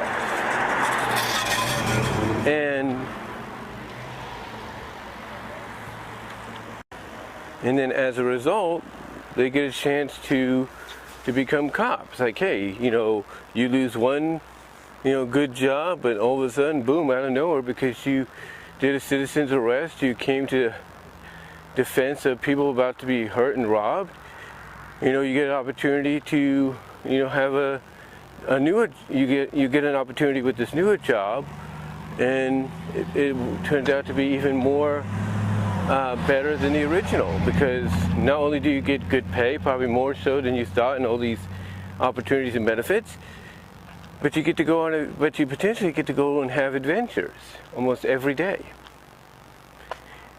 But would it just be bonkers? But would it just be bonkers, I should say? Not exactly, because you gotta pay attention. I said them. I kind of explained certain characters having a moment. And I think the characters that I think should go for the officer drive would be Bonkers, Fawn, and Jitters. I think Jitters would be great. For him, from a character standpoint, you can have it be, sort of a development for him to get over certain fears and to develop courage. And with Fawn and Bonkers, you can help it showcase Fawn being, well, basically what, and I say it with all due respect, how a lot of women are viewed today, as strong, independent, able to take care of herself, and such. And Bonkers, you could show him still, living up to his name, being a little bonky and all that, but also at times taking things seriously. Like, hey, his name might be Bonkers, and he might like to have some crazy fun at times, but he also knows when to take things seriously. So you can get some good character development out of those three. If in my opinion, if they would be the ones to be cops, then I would go with it. I would go with that, and I would make them a team too. I really would. As far as basically, let's say, Bonkers and Fawn's romance goes, I would also use this to develop that. Because we know in the show, in the original show, and even the He's Bonkers cartoons, that there was always hints of them, not just hints, but strong indications that they had a thing for each other, not just, on screen during their acting days, but even off. So for me, I would use this opportunity, with them being cops and everything, and even before they become cops, to really focus on the relationship. Focus on why they, care about each other, why they, are attracted to each other. And as they become cops, help them become supportive of each other and their friends. And by doing so, you can build that relationship into something more, more genuine, more relatable, and you can even use it to build up to the first true on-screen kiss. I mean, we've seen it several times, like I say, with the He's Bonkers shorts and everything, but we've never seen it outside of that. Here, you could actually do that. You can actually do that, and to me, I think it would make things, like I said, more relatable, more genuine, and as you're building up to it from a story standpoint, it would become more anticipated by the audience, because the audience knows you're going to get to that moment, and when you finally do, it'll be a moment that would get people talking. It would get people talking. So I think from a romantic standpoint, it would really help build that romance and make it feel more genuine and real and relatable than before. Overall, when I look at Bonkers as a potential reboot Disney could do, I look at all these things that I've just mentioned and more. I look at all these possibilities that I just mentioned and more, and I think without a shadow of a doubt that under the right hands, in the right hands, it can be done. And I think the right people to do it, from a creative standpoint, the right people to do it is the people behind the Owl House. I mean, no offense to the people behind Amphibia or Gravity Falls, but I think the people behind the Owl House would be the best option, in my opinion. I mean, look at the support they're getting right now, even with the Owl House in its final run, so to speak, as we speak, as this video is going on. But yeah, I definitely would say use the creative people behind the Owl House to do it. But overall, like I said, I think, I'm not saying the people behind Amphibia or, behind Amphibia or Gravity Falls wouldn't do a good job, but I think the people behind the Owl House would probably, bring more life into this than those other two, in my opinion. So overall, guys, those are just my thoughts on what I think a potential Disney's reboot on Bonkers could be. What are your thoughts? How do you feel about it? Do you agree with my choice of people that could be chosen to write it, putting it to life, as well as the scenarios I brought up for it?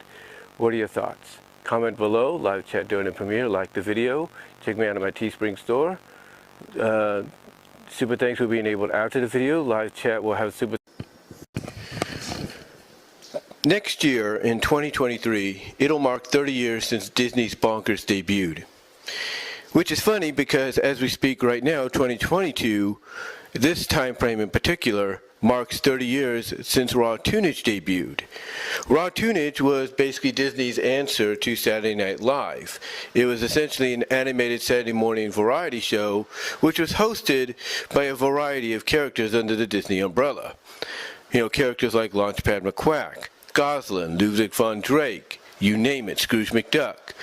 They even had characters within the shorts on Raw Toonage hosting the show as well. Characters like Bonkers himself, Jitters, a dog who was part of the Bonkers portion of the show, Masupalami himself, and so on.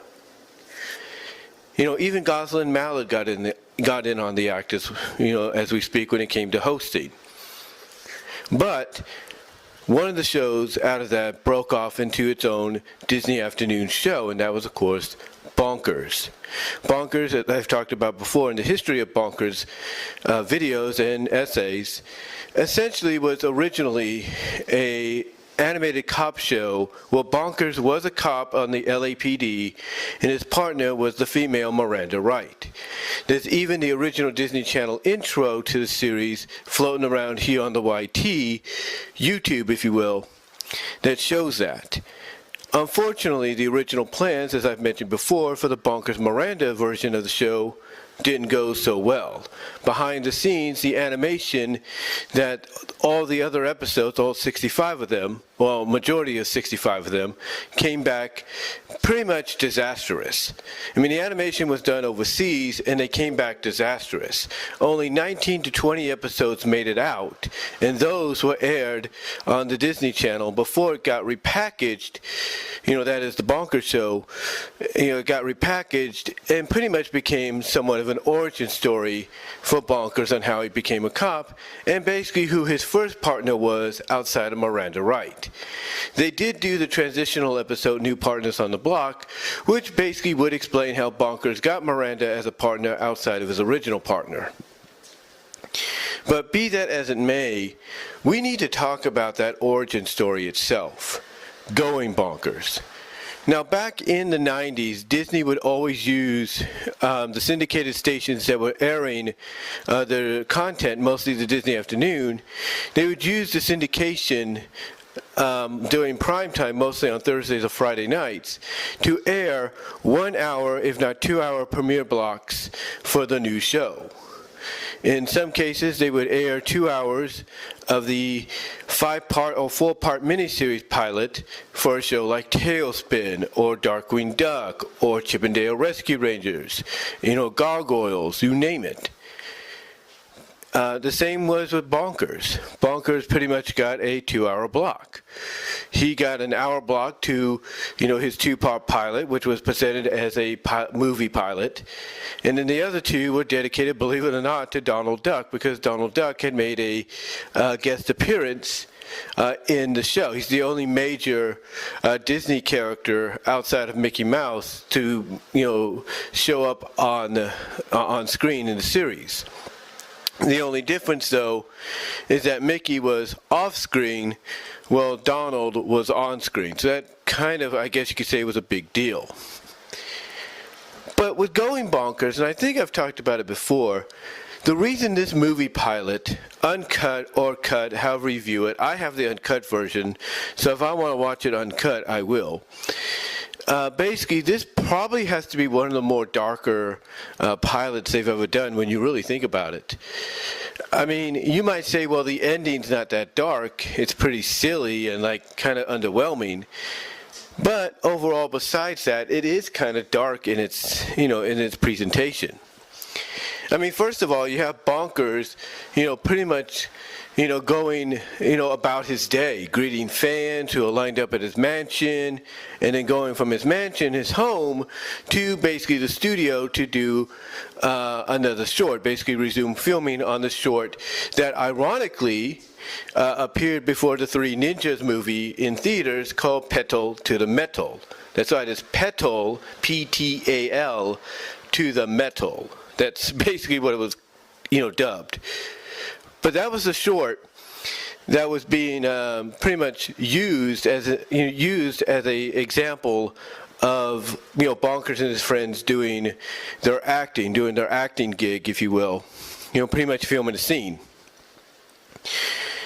But, like I said, it starts out great and everything. Bonkers going about his day, joining up with his friends to, do the filming, until basically the boss comes in and says, yeah, you're done. You're out of here. All because of the fact that for only 1 week, another studio's cartoon series bounced them out of #1. And let's be honest, in real life sometimes, even back then and even in previous decades before it, yes, studio head honchos do not like the idea that they're going to get bounced from #1 at any time. They'd rather be #1, and if not, they're going to take whatever caused them to go from 1 to 2, and they're going to take it out to the back and put it out of its misery. And that's pretty much an exaggeration of what happened here. Pretty much his boss, W.W. Wacky of Wacky Toon Studios, pretty much cleaned house with Bonkers, interrupted the filming of Pedal to the Metal, kicked them all out, gave them the pink slips, basically ran them out and everything. And Bonkers, he tried his best to, even begging to try to get them to keep their jobs, but Wacky wouldn't hear of it. Even when Bonkers tried to look at it positively, like, no, this can't be right. Wacky has always treated me like a son, only for basically the billboard with his image on it to come crashing down and be replaced by the newest, I guess you could say fab going on at that time, which was Action, Muscle Bound and everything, which is a nice little take on, how things were kind of going the extreme route in the 90s, no matter what media. But yeah, this did start off, like I said, kind of like nice and bright, Bonkers going about his day, and then basically it went dark. I mean, it went dark, with Bonkers losing his job. And then basically we get introduced to our villainous character, the Collector, who essentially is a fan of Bonkers and his friends, so much to the fact that he sends his minion, a toon named Mr. Doodles, to go out and suck up via vacuum all of his friends that were fired along with him, and basically take him to the hideout, where he essentially puts them into a machine. It's like a capsule-like machine, and freezes them in place. Basically laminates them in place. Like, they're still alive, they just can't move. They can't move the muscles or anything. Like, they're kind of frozen. Like, they could see things and all that and all that, but they can't move. Like, they're stuck. Basically frozen. As essentially, he puts it, laminated in place. And that's pretty dark. Pretty dark. I mean, even the Collector, basically says it himself, to where basically the laminator immobilizes the toons and keeps them preserved in that, immobilization forever. And he plans to do the same to Bonkers.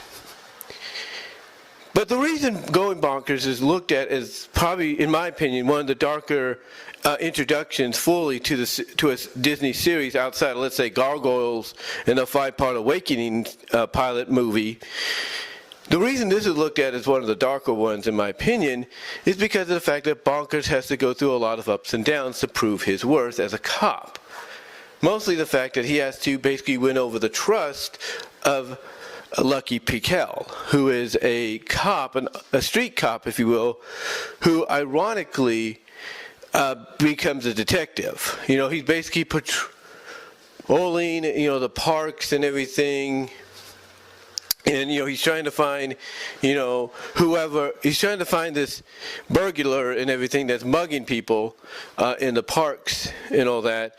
And ironically, if not like out of the blue, much to Lucky's chagrin, if you will, Bonkers, just ends up helping Lucky, get the mugger. And by association, crazy enough, gets, promoted to a detective. But what he doesn't know is that promotion comes with a catch. Yes, he's getting his promotion, but he's going to be promoted as a detective to the newly christened Toon Division because the chief, known as Chief Knifke, who's kind of absent-minded, doesn't really kind of grasp the idea that, Bonkers, when Bonkers tells him about all these, accolades, in law enforcement that he's done and everything through his acting, because basically Bonkers, he's trying to tell the chief, yeah, I've done all this before, I've done this, I've done that, not realizing the chief is not clued in on the fact that Bonkers is talking about acting. Like these roles of being like a Mountie and an officer of other places, around the world, is all based on his acting gig. Knifke basically doesn't realize that and sees it as an opportunity to make some history, and basically tells Bonkers, hey, I've always been considering doing a Toon Division. Would you like to be the first on board? And Bonkers, of course, accepts. And again, that's where Lucky's situation comes into play, to where Lucky's like, yes, I'm getting my promotion, but then sees that the catch of the promotion is, yeah, you're going to be, working the Toon Division with Bonkers, the very person that pretty much, caused you to not only catch the mugger, ironically, or just out of coincidence basically, but basically someone that goes by his own logic and everything. Which, throughout the movie, throughout the pilot, Lucky is very reluctant to even accept. Even after the revelation is made to him by his own daughter and wife and Bonkers himself, that Bonkers, resume of being, a cop in all these places is based on his acting. Based on him doing this in front of a camera. So, anyway, even though after that revelation and a few ups and downs to what Bonkers considers quitting temporarily because, Lucky is just getting frustrated to no end, with his antics, not really understanding that, hey, this is who Bonkers is, this is how he operates, eventually Lucky does kind of get won over because it takes Bonkers' pet horn, named Toots, who's a tooting horn, but basically portrayed as a dog, to alert Lucky as to what's going on. And much to Lucky's surprise, he's like, how the heck am I understanding this thing? But yet it's telling me what's happening. And from then on in, they go and basically try to save Bonkers' friends and Bonkers himself, because, when Bonkers, basically, considers quitting because, again, Lucky is like reached his limit, he ends up getting captured by Mr. Doodles. And what happens is that, yes, Toots escapes. That's the name of Bonkers' pet horn. Toots escapes. But the collector, before this, shows him exactly what he's done. Like I mentioned earlier, he's captured all the Toons, all Bonkers' friends, and put them into these laminated capsules to keep them preserved and immobilized forever. Like they're still alive. They could see, but they can't eat, drink, or anything, and they can't move. So, Bonkers, of course, not, very happy with this and everything, tries to leave. Bonkers trying, being himself, being like, well, Bonkers, Bonkers again trying to be himself, looks at the collector and is like, oh, look at the time, gotta go, nice meeting you and everything, and oh, by the way, I'll take my friends with me too. Trying to be very Bonkers-like, but doesn't work. Because the collector basically wants to use Bonkers to finish off his collection. Why you want, and the obvious question I think any fan would have is, why would the collector want to collect toons? Knowing that, even though the cartoon characters, they're living beings, they have lives of their own. It's never really explained. It's never really explained. But as predicted, if you've watched it, watched the pilot and everything, Lucky does come to accept the fact that yes, Bonkers is a little crazy, he's a little weird, but he is a toon, and he probably knows what's going on better than I do. Because the one thing that gets on Lucky's last straw is Bonkers basically telling him that, look, I don't think my friends went on vacation, like you're assuming, just because there's a postcard left behind saying they went to Walla Walla, Washington.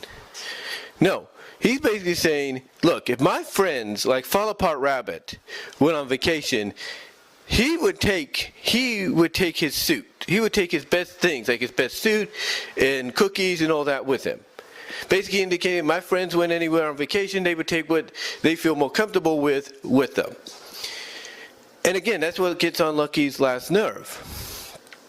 Anyway, get back to the point. Of course, like I said, Lucky does come to his aid, accept Bonkers for who he is. And through the confrontation, the battle with the collector, who uses everything under the sun that comes to toon props and everything, including a prop box with, toon pies, toon shoes, you name it, anvils. They finally do, like I say, they confront him. Well, at least Lucky does. And when Lucky's trying to arrest him, he pulls off the collector's arm as collector's trying to pull away. And we see basically a human hand. And it's revealed as they basically, try to get the collector to prove whether or not he is a toon or not. This is when Lucky takes the advantage to pull off the mask, because the collector's trying to say, no, I am a toon, I am this, I am that, I am this. And it basically gives Lucky the opening to unmask him. And we see some kind of nerdy, like, geek, if you will, with glasses and everything, who ends up basically seeing his reflection thanks to a mirror by Bonkers. But as he's walking backwards and trying to say, he's trying to still say he's a toon, he falls right into the prop box and straight down. Straight into basically an endless abyss or something. And that's how the first case ends. And they do end up being partners afterwards, even though it looks like Bonkers is going to go back to being a star again. My assumption is he made a deal like, hey, you let me and my friends finish this, that's it. We're done. So at least let them finish the last film, and that's it, they're done. And so anyway, that's basically how they became partners. But the reason it's so dark, in my opinion, is because of the setup itself with the collector wanting to collect living toons and make them basically, basically make them part of his collection. Basically, using a device that pretty much freezes them in place. Like, they can blink their eyes and everything, and all that, and maybe try to talk, but they can't move because they're paralyzed. And that's kind of dark, considering that the collector wants to keep them that way forever. So, even though the pilot was good in my opinion, and uncut or not, it is worth a watch. It's on Disney Plus. Mostly the edited version is on Disney Plus. To me, I'm always going to look at it as being, pretty much a catalyst as to how dark, cartoons from Disney, basically the pilot sometimes can get. Because we wouldn't see any, it did set up the fact that the Lucky Piquel episodes of Bonkers were a little bit more darker than the Miranda ones, on occasions. But we wouldn't see another dark version, of the Lucky Piquel episodes until we got to that transitional episode, New Partners on the Block. Because basically, to me, that not only was that dark for its tone and everything as well, but mostly because of the fact that it served to me as a sequel to Going Bonkers. It served not only as a transitional episode of Bonkers going from Lucky to Miranda, but it served as a sequel to the pilot. Because to me, it had the same kind of effects. Like, with the rain, it was pretty much CGI rain. The same there. What was classified as CGI Walt Disney animated feature rain at the time, because it was the kind of featured rain, if you will, when you get a rainy scene in a movie, a Disney animated classic movie, that feels like it's more real than it should be. If you catch my drift. But overall though, Going Bonkers, like I said, it's worth a watch. And it is, when you really think about it, a lot darker, just based on, the villain's, motivation itself, as well as the little tidbits I mentioned here and there, with Bonkers losing his job and everything, and having to win over the trust of his new partner and everything. But again, the one thing that makes it stick out as being dark is the motivation of the villain, because what he wants to do, like I said, is extremely dark. When you think about it, extremely dark. And that's really all I could say on it. But let me know what your thoughts are, guys. How did you feel about the Going Bonkers movie pilot? Do you think it pretty much, based on the villain's motivation, as well as the other things I've mentioned, do you think it was probably one of the darker movie pilots, for a Disney Afternoon series? Let me know down below in the comment section, as well as in the live chat during the premiere. Like the video. Support me over at Venmo at Brian-Roma-2, Cash App at BW Rosas 98.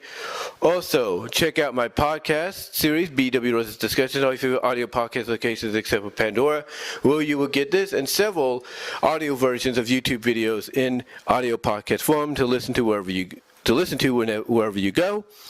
Also, check me out at Vimeo at BW Rosas for content you can't see on YouTube. DeviantArt.com says BVW1979. And at my Teespring store as well for merchandise you can't find anywhere else, just in time for the holiday season. But guys, let me know what your thoughts are. And until then, I will talk to y'all later. If there's one character that I feel really could have probably done more when it came to the original run of Disney's Bonkers series, it's Fondier. Now, I did an Animated Girls Profile Confidential on here years ago, but, I never really kind of thought about, how much potential a character like her has. I mean, leave it to the imaginations of us fans to pretty much fill in those voids. But when you really get down to it, though, this is a character that I think could have done a lot more, whether it was in the Lucky Paquel episodes with Bonkers or the Miranda Wright episodes with Bonkers. She is somebody that I think, given the opportunity, could have really contributed. Now, with that said, let's talk about the possibility of her getting that chance if Disney decides down the line, hey, we're going to reboot, Bonkers. Not saying they're going to, but let's kind of play around a little bit. Let's kind of speculate on that possibility, happening. Because again, Disney lately has kind of been in a reboot kind of phase when it comes to some of the classic materials, whether it's to use them as a parody, make fun of certain, tropes and, I guess you could say trends that are getting mixed reactions by people, like Rescue Rangers was used as pretty much a parody trend and take on animation and how different, it has evolved from what it was to what it is now and everything. To DuckTales, coming out the way it did, and basically not only paying tribute to the original on occasions, but basically taking the characters in directions you wouldn't expect.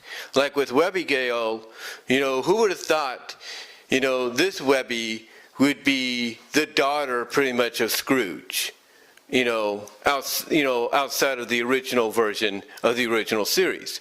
Nobody.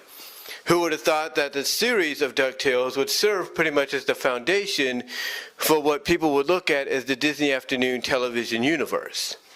Nobody. Who would have thought this is where we would see a grown-up cloud kicker and Molly Cunningham? Nobody thought that.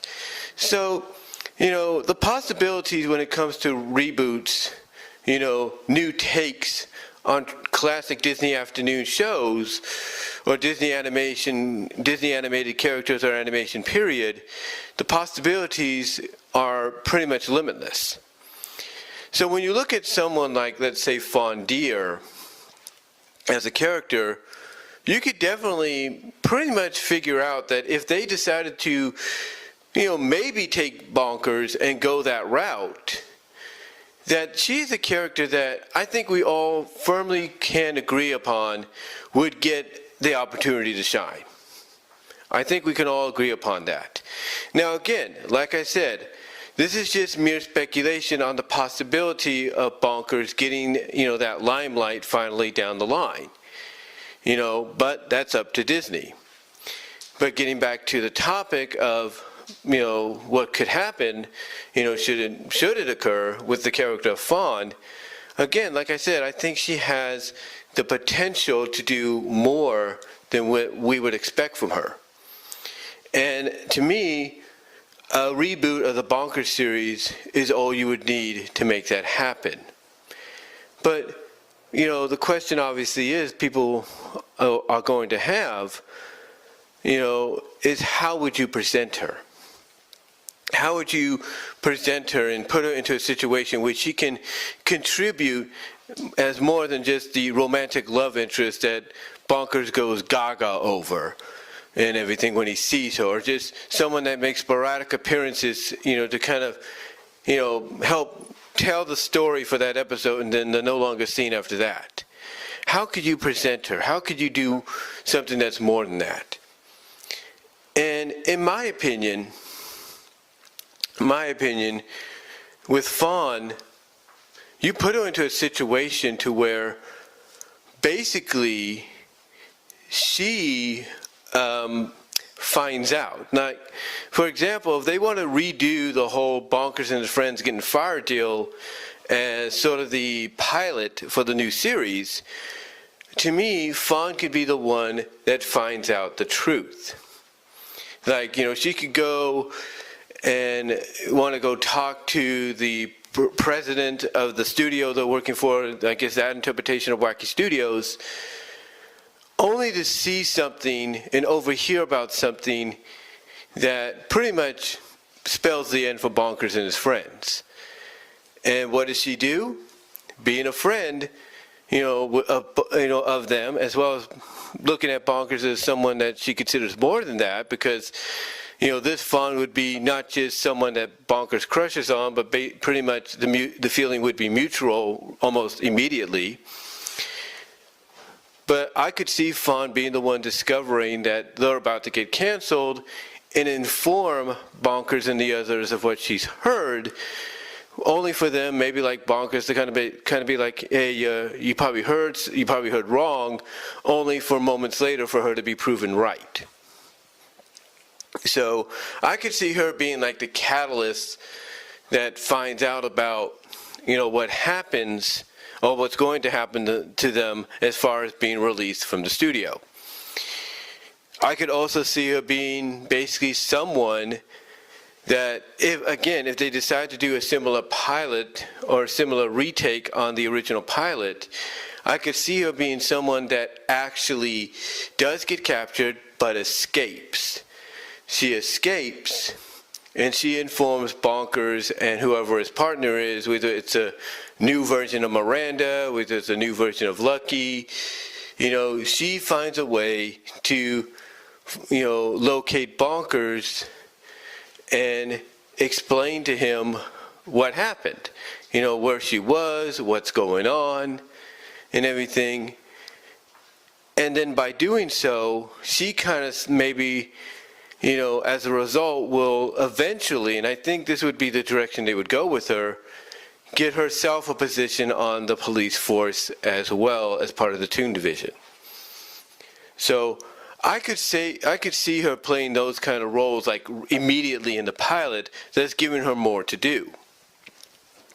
But as the show progresses, what else do you do with the character?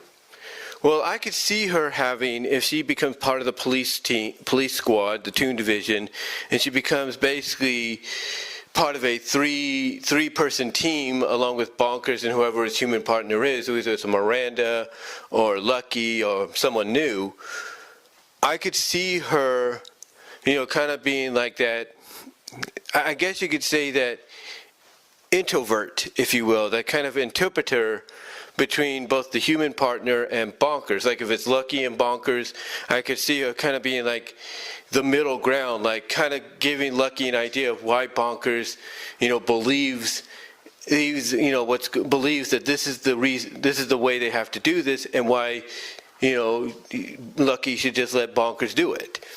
Or I could see her convince Miranda, hey, I know Bonkers is a little wacky at times, but, he has a good heart, and we should let him do what he's got to do to help us figure out the case.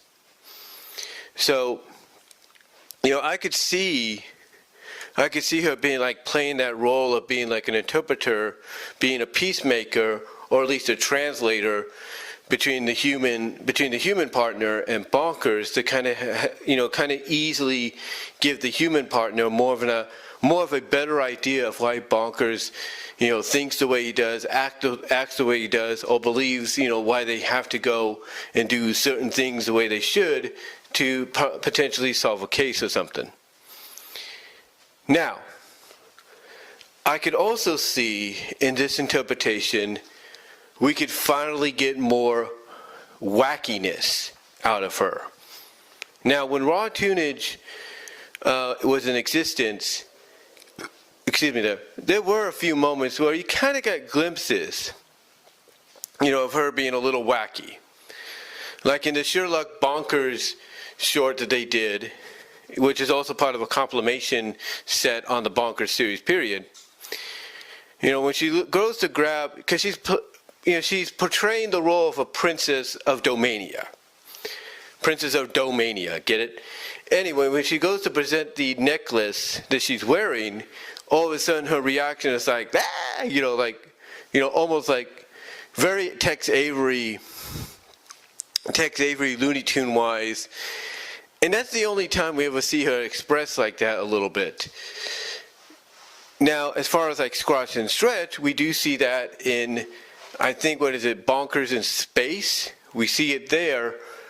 And we kind of see a little bit of that with Draining Cats and Dogs. A little bit, but not much. But to get back to it, though, I could see her, kind of doing what Bonkers does as well, kind of getting a little wacky and silly. Like, she might see a handsome hunk, which kind of temporarily causes Bonkers to get jealous. And I could see her having, like, a little bit of a, Tex Avery reaction to the hunk and everything, especially like, let's see, he introduces himself and kisses her on the hand.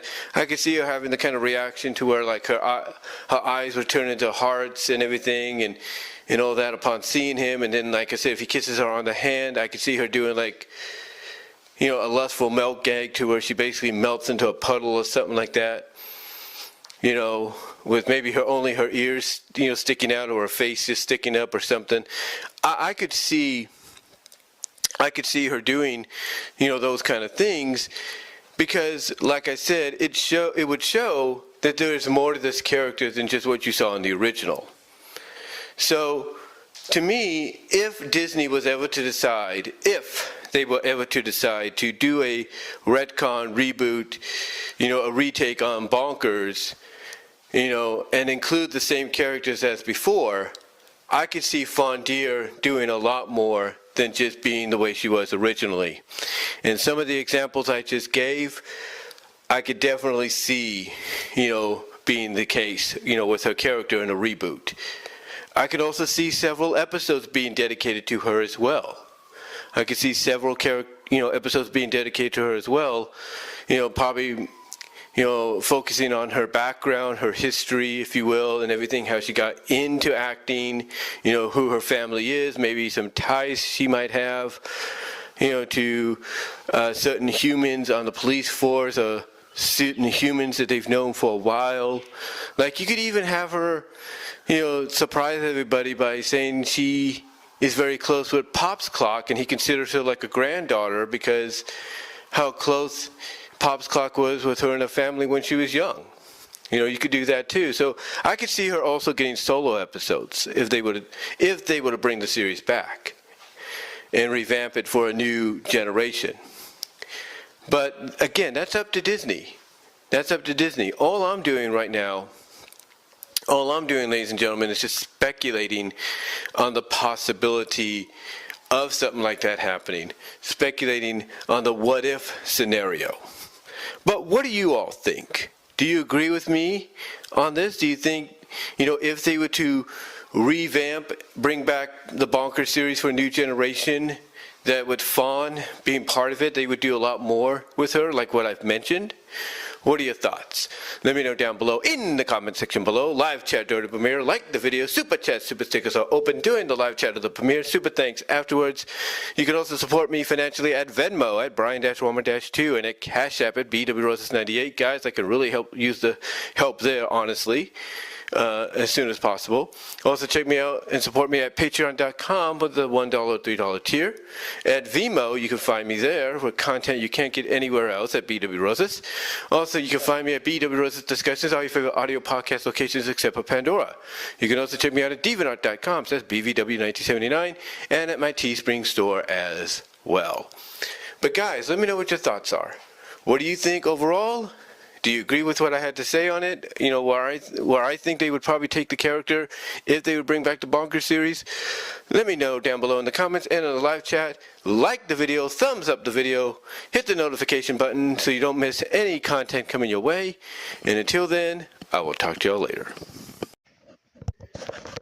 Hey guys, first of all, I do apologize if you hear any vroom sounds or a big vroom sound, because those are going to be notifications coming in from Facebook Messenger, my bank, text messaging, you name it, notifications, you name it.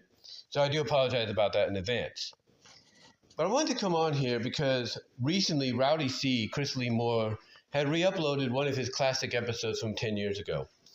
Now, it is an episode I saw originally back in 2015, where it was part of what he called the deconstructing the Disney Afternoon. It was a little series he did that looked at the, mediocre to worst additions to the Disney Afternoon that anybody could have ever seen or dreamt of. And, when he gets to the next one he's got planned, believe me, I don't disagree with him in the fact that, that edition, the one he's going to get to tomorrow, or re-upload tomorrow from 10 years ago, the one he's going to get to tomorrow in a re-upload, I don't blame him for, being, upset in that manner with that cartoon, because I think everybody feels the same way. It's like, what was Disney thinking? But the one he did start out with was Bonkers. And I remember when I first saw it, I did respond to him, kind of filling in the gaps for him when it came to Bonkers and, the history with the character and everything and the behind the scenes issues. And he appreciated that. He did. I think he put that in his description. And my finger just hit the mic there. But anyway, it got me rewatching the re-upload the other day. It got me thinking, why not talk about it yourself? Why not talk about it yourself and everything? And most importantly, talk about why new partners on the block, once again, because I've talked about it before, but to really update you guys, why new partners on the block is vividly important, and why I am glad Disney Plus added it, even with warnings before it, added it to the lineup, of the Bonkers cartoon on the streaming service. You see, first a little bit of history. Bonkers, when Bonkers began, he was part of a compilation of variety Saturday morning cartoon series on CBS called Raw Toonage.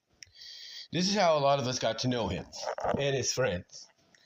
It was basically a CBS Disney-fied version, I guess you could say, of Saturday Night Live. That's basically what it could be, I guess you could say, compared to. Now, with that said, basically, it was during this time that Disney was also developing a spin-off series for Bonkers, where he would be, seen as a cop and teamed with a partner called Miranda Wright. Now, unfortunately, when Disney, this is what's been reported throughout the years. From a behind-the-scenes standpoint, from interviews to blogs to discussions all about, especially with certain people in the business. Basically what happened is that when the Bonkers episodes, the Bonkers Miranda episodes came back, 19 of them were okay. 19 of them were passable, and those are the 19 we saw during the syndicated run. And 9 of them were used as a part of the sneak preview in the spring of 1993. Unfortunately, the other 42, or not 42, but the other 44, the other 46, excuse me there. Unfortunately, the other 46 did not come off, I guess you could say, so well. Because basically, from what reports are, production, animation, animatics, WIP, anything, you can relate to working on something, and trying to get it done, 42 of those episodes were in that category of not being good. We thought it was animatics, they were work in progress, they were close to being done. They were not, they did not basically come off very well. And most of it had to be done, most of it was at the fault, apparently, of the animation. Like the animatic animation did not look good. The work in progress animation did not look good. The finalizing and the coloring animation did not look good. Basically, the animation for those 46 episodes of the Miranda Bonkers run, of what was going to be the Miranda Bonkers run, did not come off good. And they were being done overseas. So, what did Disney do? Well, Disney decided that they did not want to give up on the Bonkers cartoon. And they knew they couldn't just have a Bonkers cartoon in syndication. It was only 19 episodes and that's it. I mean, you're pretty much done with that in less than a month. You need something that's going to, keep you going for at least 65 days, 65 weekdays, if you know what I mean. So what did they do? Well, they decided to fill in 4 of those 46 slots with compilation episodes of the He's Bonkers cartoons from Raw Toonage, along with some new footage. That new footage would depict Bonkers in, several different little mini segments of If or My Cartoon, and Bonkers' design would be completely different from what you would see in Raw Toonage or you saw in the Miranda episodes. Because the design they gave Bonkers for this would be known as his Lucky Piquel episode, design. It was Lucky Piquel design, if you will. Because the other idea that they did is they brought in a new team and they revamped the other 42 episodes to be the Lucky Piquel episodes, to be darker and grittier and more, I guess you could say, down to earth, more realistic to an extent, but with a cartoony feel. And also what it did, and people do praise it for it, is it gave Bonkers an origin story of how he became a cop. Because if there's one question fans probably had watching the sneak peeks on Disney Channel, is how did he become a cop? How did this happen? So that's one thing they give him praise for, because what the origin story does, the pilot does, which is called Going Bonkers, which I do have the uncut version of because they cut out a few moments here and there from the syndicated run, if you will. But what the pilot does is it connects, from a lore and continuity standpoint, it connects the He's Bonkers cartoons to the series itself, to show that before he became a cop, that what you were watching on Raw Toonage, that was his career before he became a cop. Pretty much by doing so, they gave those shorts, which again later on became 4 compilation episodes of the series. They gave those shorts importance. They gave those shorts meaning, so that way if you watch them for the first time later on, you could be like, oh, this is his acting career before he became a cop.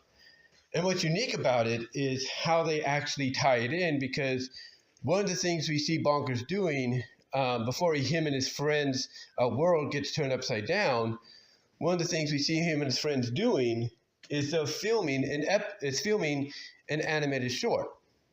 And that short, ironically, is the one that introduced everybody to Bonkers and his pals in the first place in a theatrical-like manner. That short was Petal to the Metal. That's right, it was Petal to the Metal, like rose petal, flower petal, that. Petal to the Metal. That's what it was. And I like that little callback there because, again, it is the cartoon, it is the short, that if you went to go see Three Ninjas Kick Back, you saw before that movie. You saw before that movie even, came on. It was basically a featurette mini cartoon, if you will, shown in theaters. So that was pretty cool. But anyway, it was a nice little callback. And then that's how basically the Bonkers Lucky Run, if you will, of the series began. And yes, it did take inspiration from Roger Rabbit, but that's how, because of the relationship between Bonkers and Lucky, but that's how it began. That's how it started out. And for 42 episodes, outside of the 4 Culmination He's Bonkers episodes, for 42 episodes, it was all about Lucky and Bonkers. Now, what's interesting about one of those episodes is, I don't know what episode it's called, I don't know what the episode title is, but Miranda does make a cameo as the receptionist. That's right, the receptionist of the chief. And we can only assume, based off what we see in New Partners on the Block, that she was probably placed there. By her boss, Sergeant Grady. We can only assume. But anyway,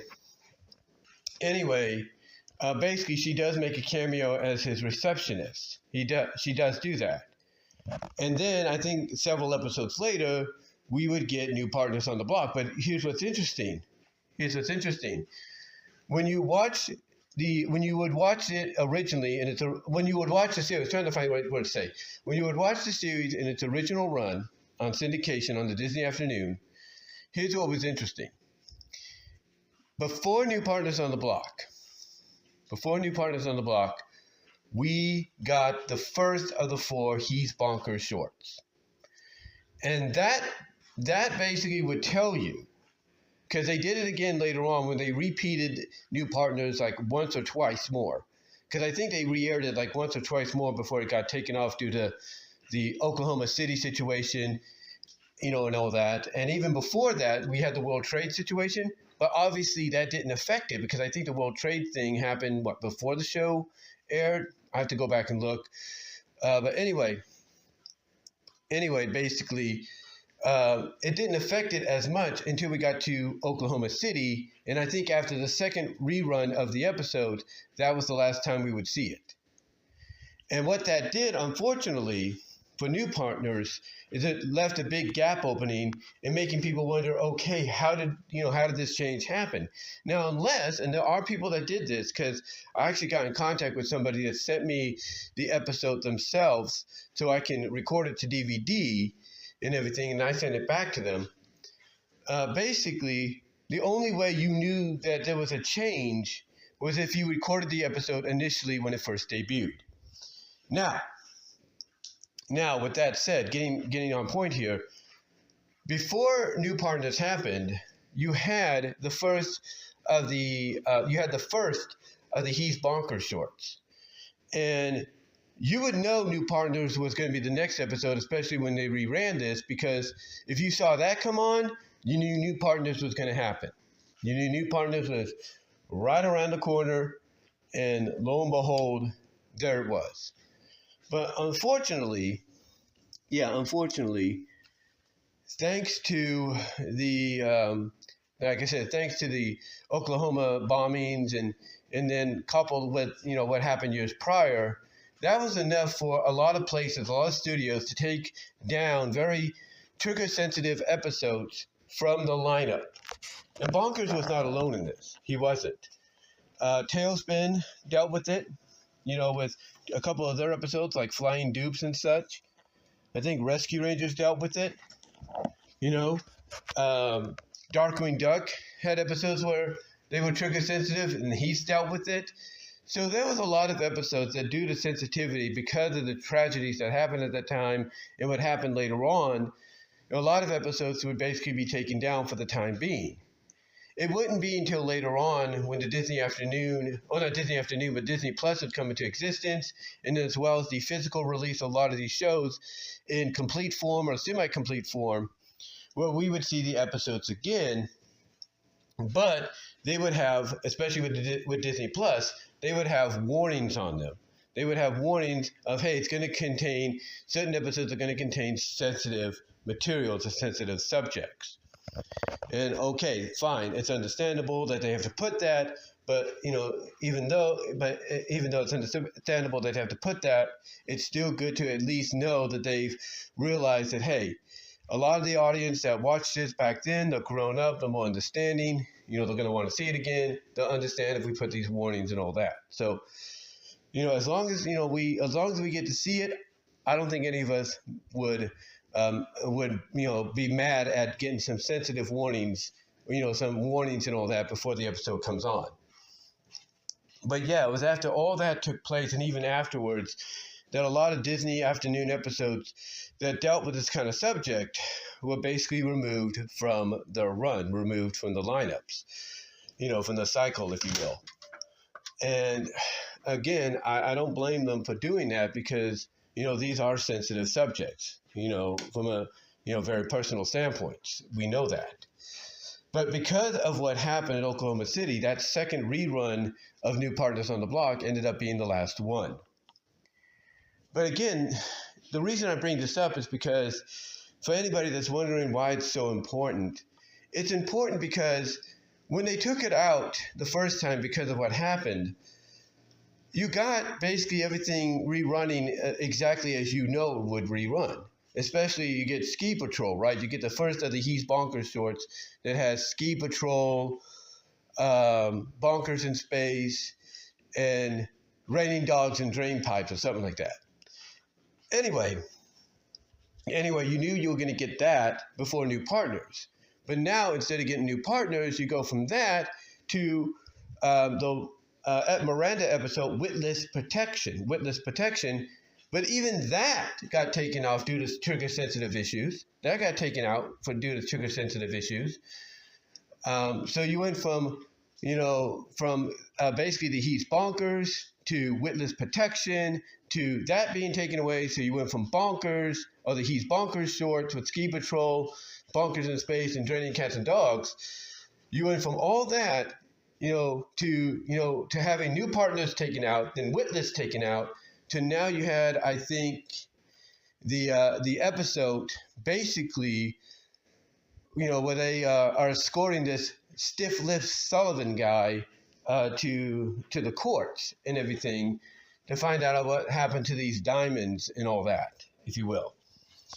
That, you went from basically the original lineup to New Partners is gone, then Witless to this, and you're like, okay, what's going on here? So that's basically how things were for a while. But thankfully, like I said, when Disney Plus came around, they realized, hey, we got to put this in here. The audience is old enough. They know what's happened or why we took it off. And just in case, we'll add in some trigger warnings and sensitive warnings and all that because of the subject and everything. And that's what they did.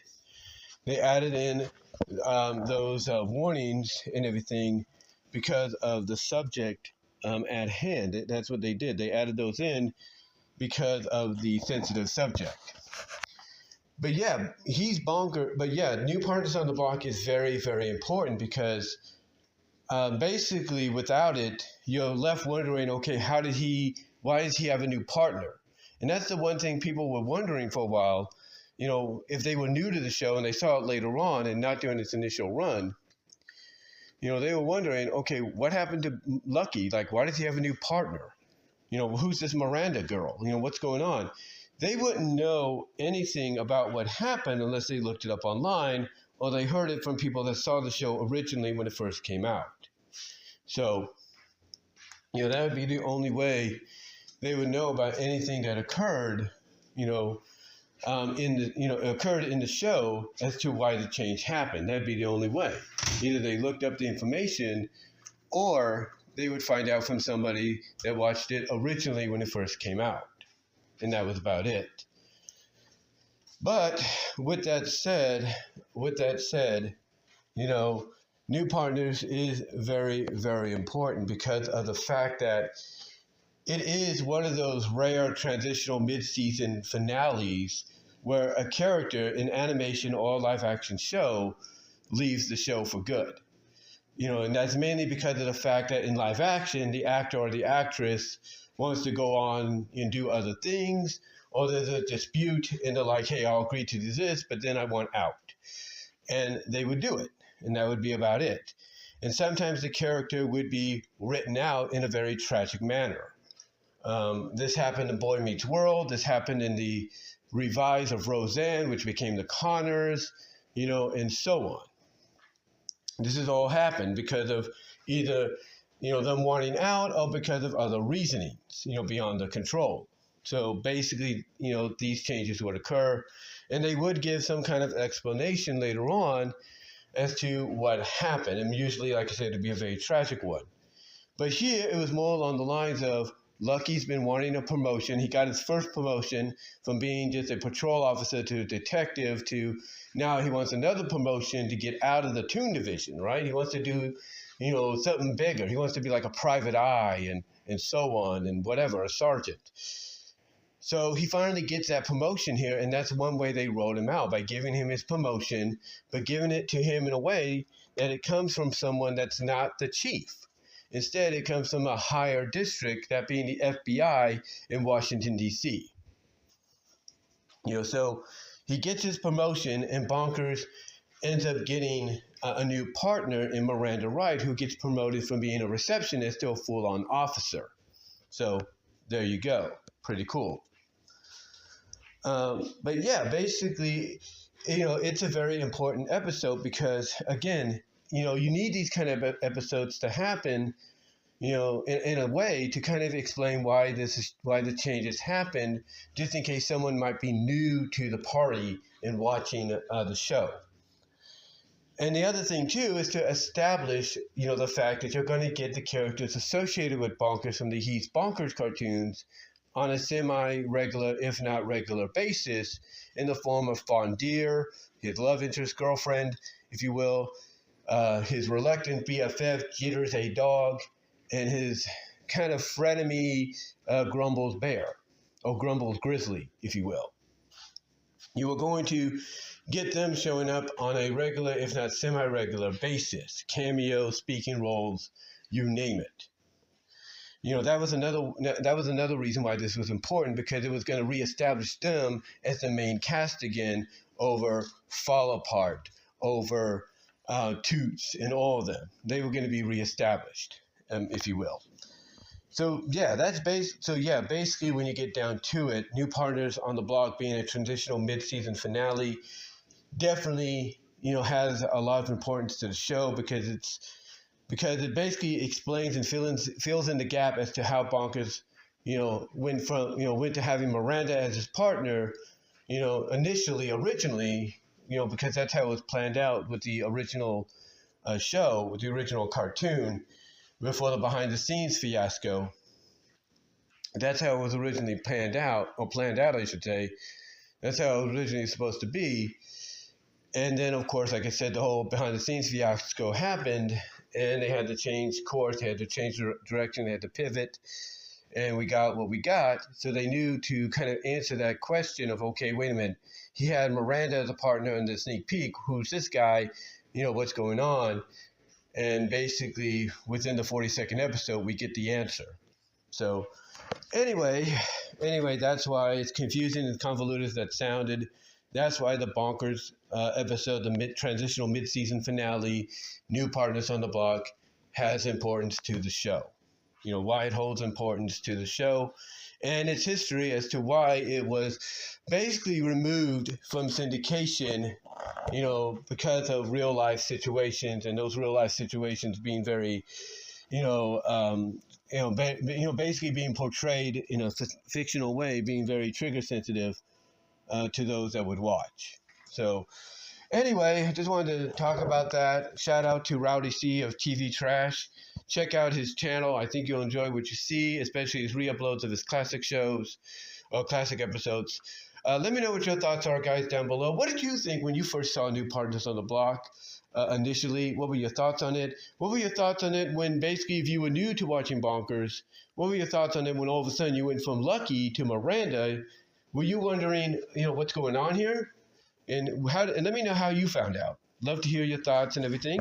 Comment down below, live chat during the premiere, like the video, ring the bell for notifications, subscribe to the channel. Also, click on the links in the description to find my content elsewhere. You can find me at all your favorite audio video podcast affiliates like iTunes, iHeartRadio, Audible from Amazon, Spotify, Pandora, Radio Public, Overcast. You can find me there, or anywhere that has a podcast, you'll find me. You can also find me, ladies and gentlemen, at rumble.com at BW Rosas. You can find me at vimo.com at BW Rosas. You can find me at odyssey.com at BWRosas.5. You can also find me at my Teespring store. You can also find me at my Teespring store. Get merchandise there you can't get anywhere else. You can find me at patreon.com at BW Rosas. You can also find me, ladies and gentlemen, at Venmo and Cash App. Help support the channel and the brand there. Also, you can follow me on Twitter, aka X at BW Rosas, Blue Sky at BW Rosas, and at TikTok at BW Rosas. But guys, let me know what your thoughts are overall. Again, let me know how you first viewed this. Did you see, and I do apologize for the notification there. Did you see the episode when it first came out? Did you have kind of the question of like what's going on and everything? What were your thoughts? And until next time, guys, I will talk to y'all later. God bless. Take care.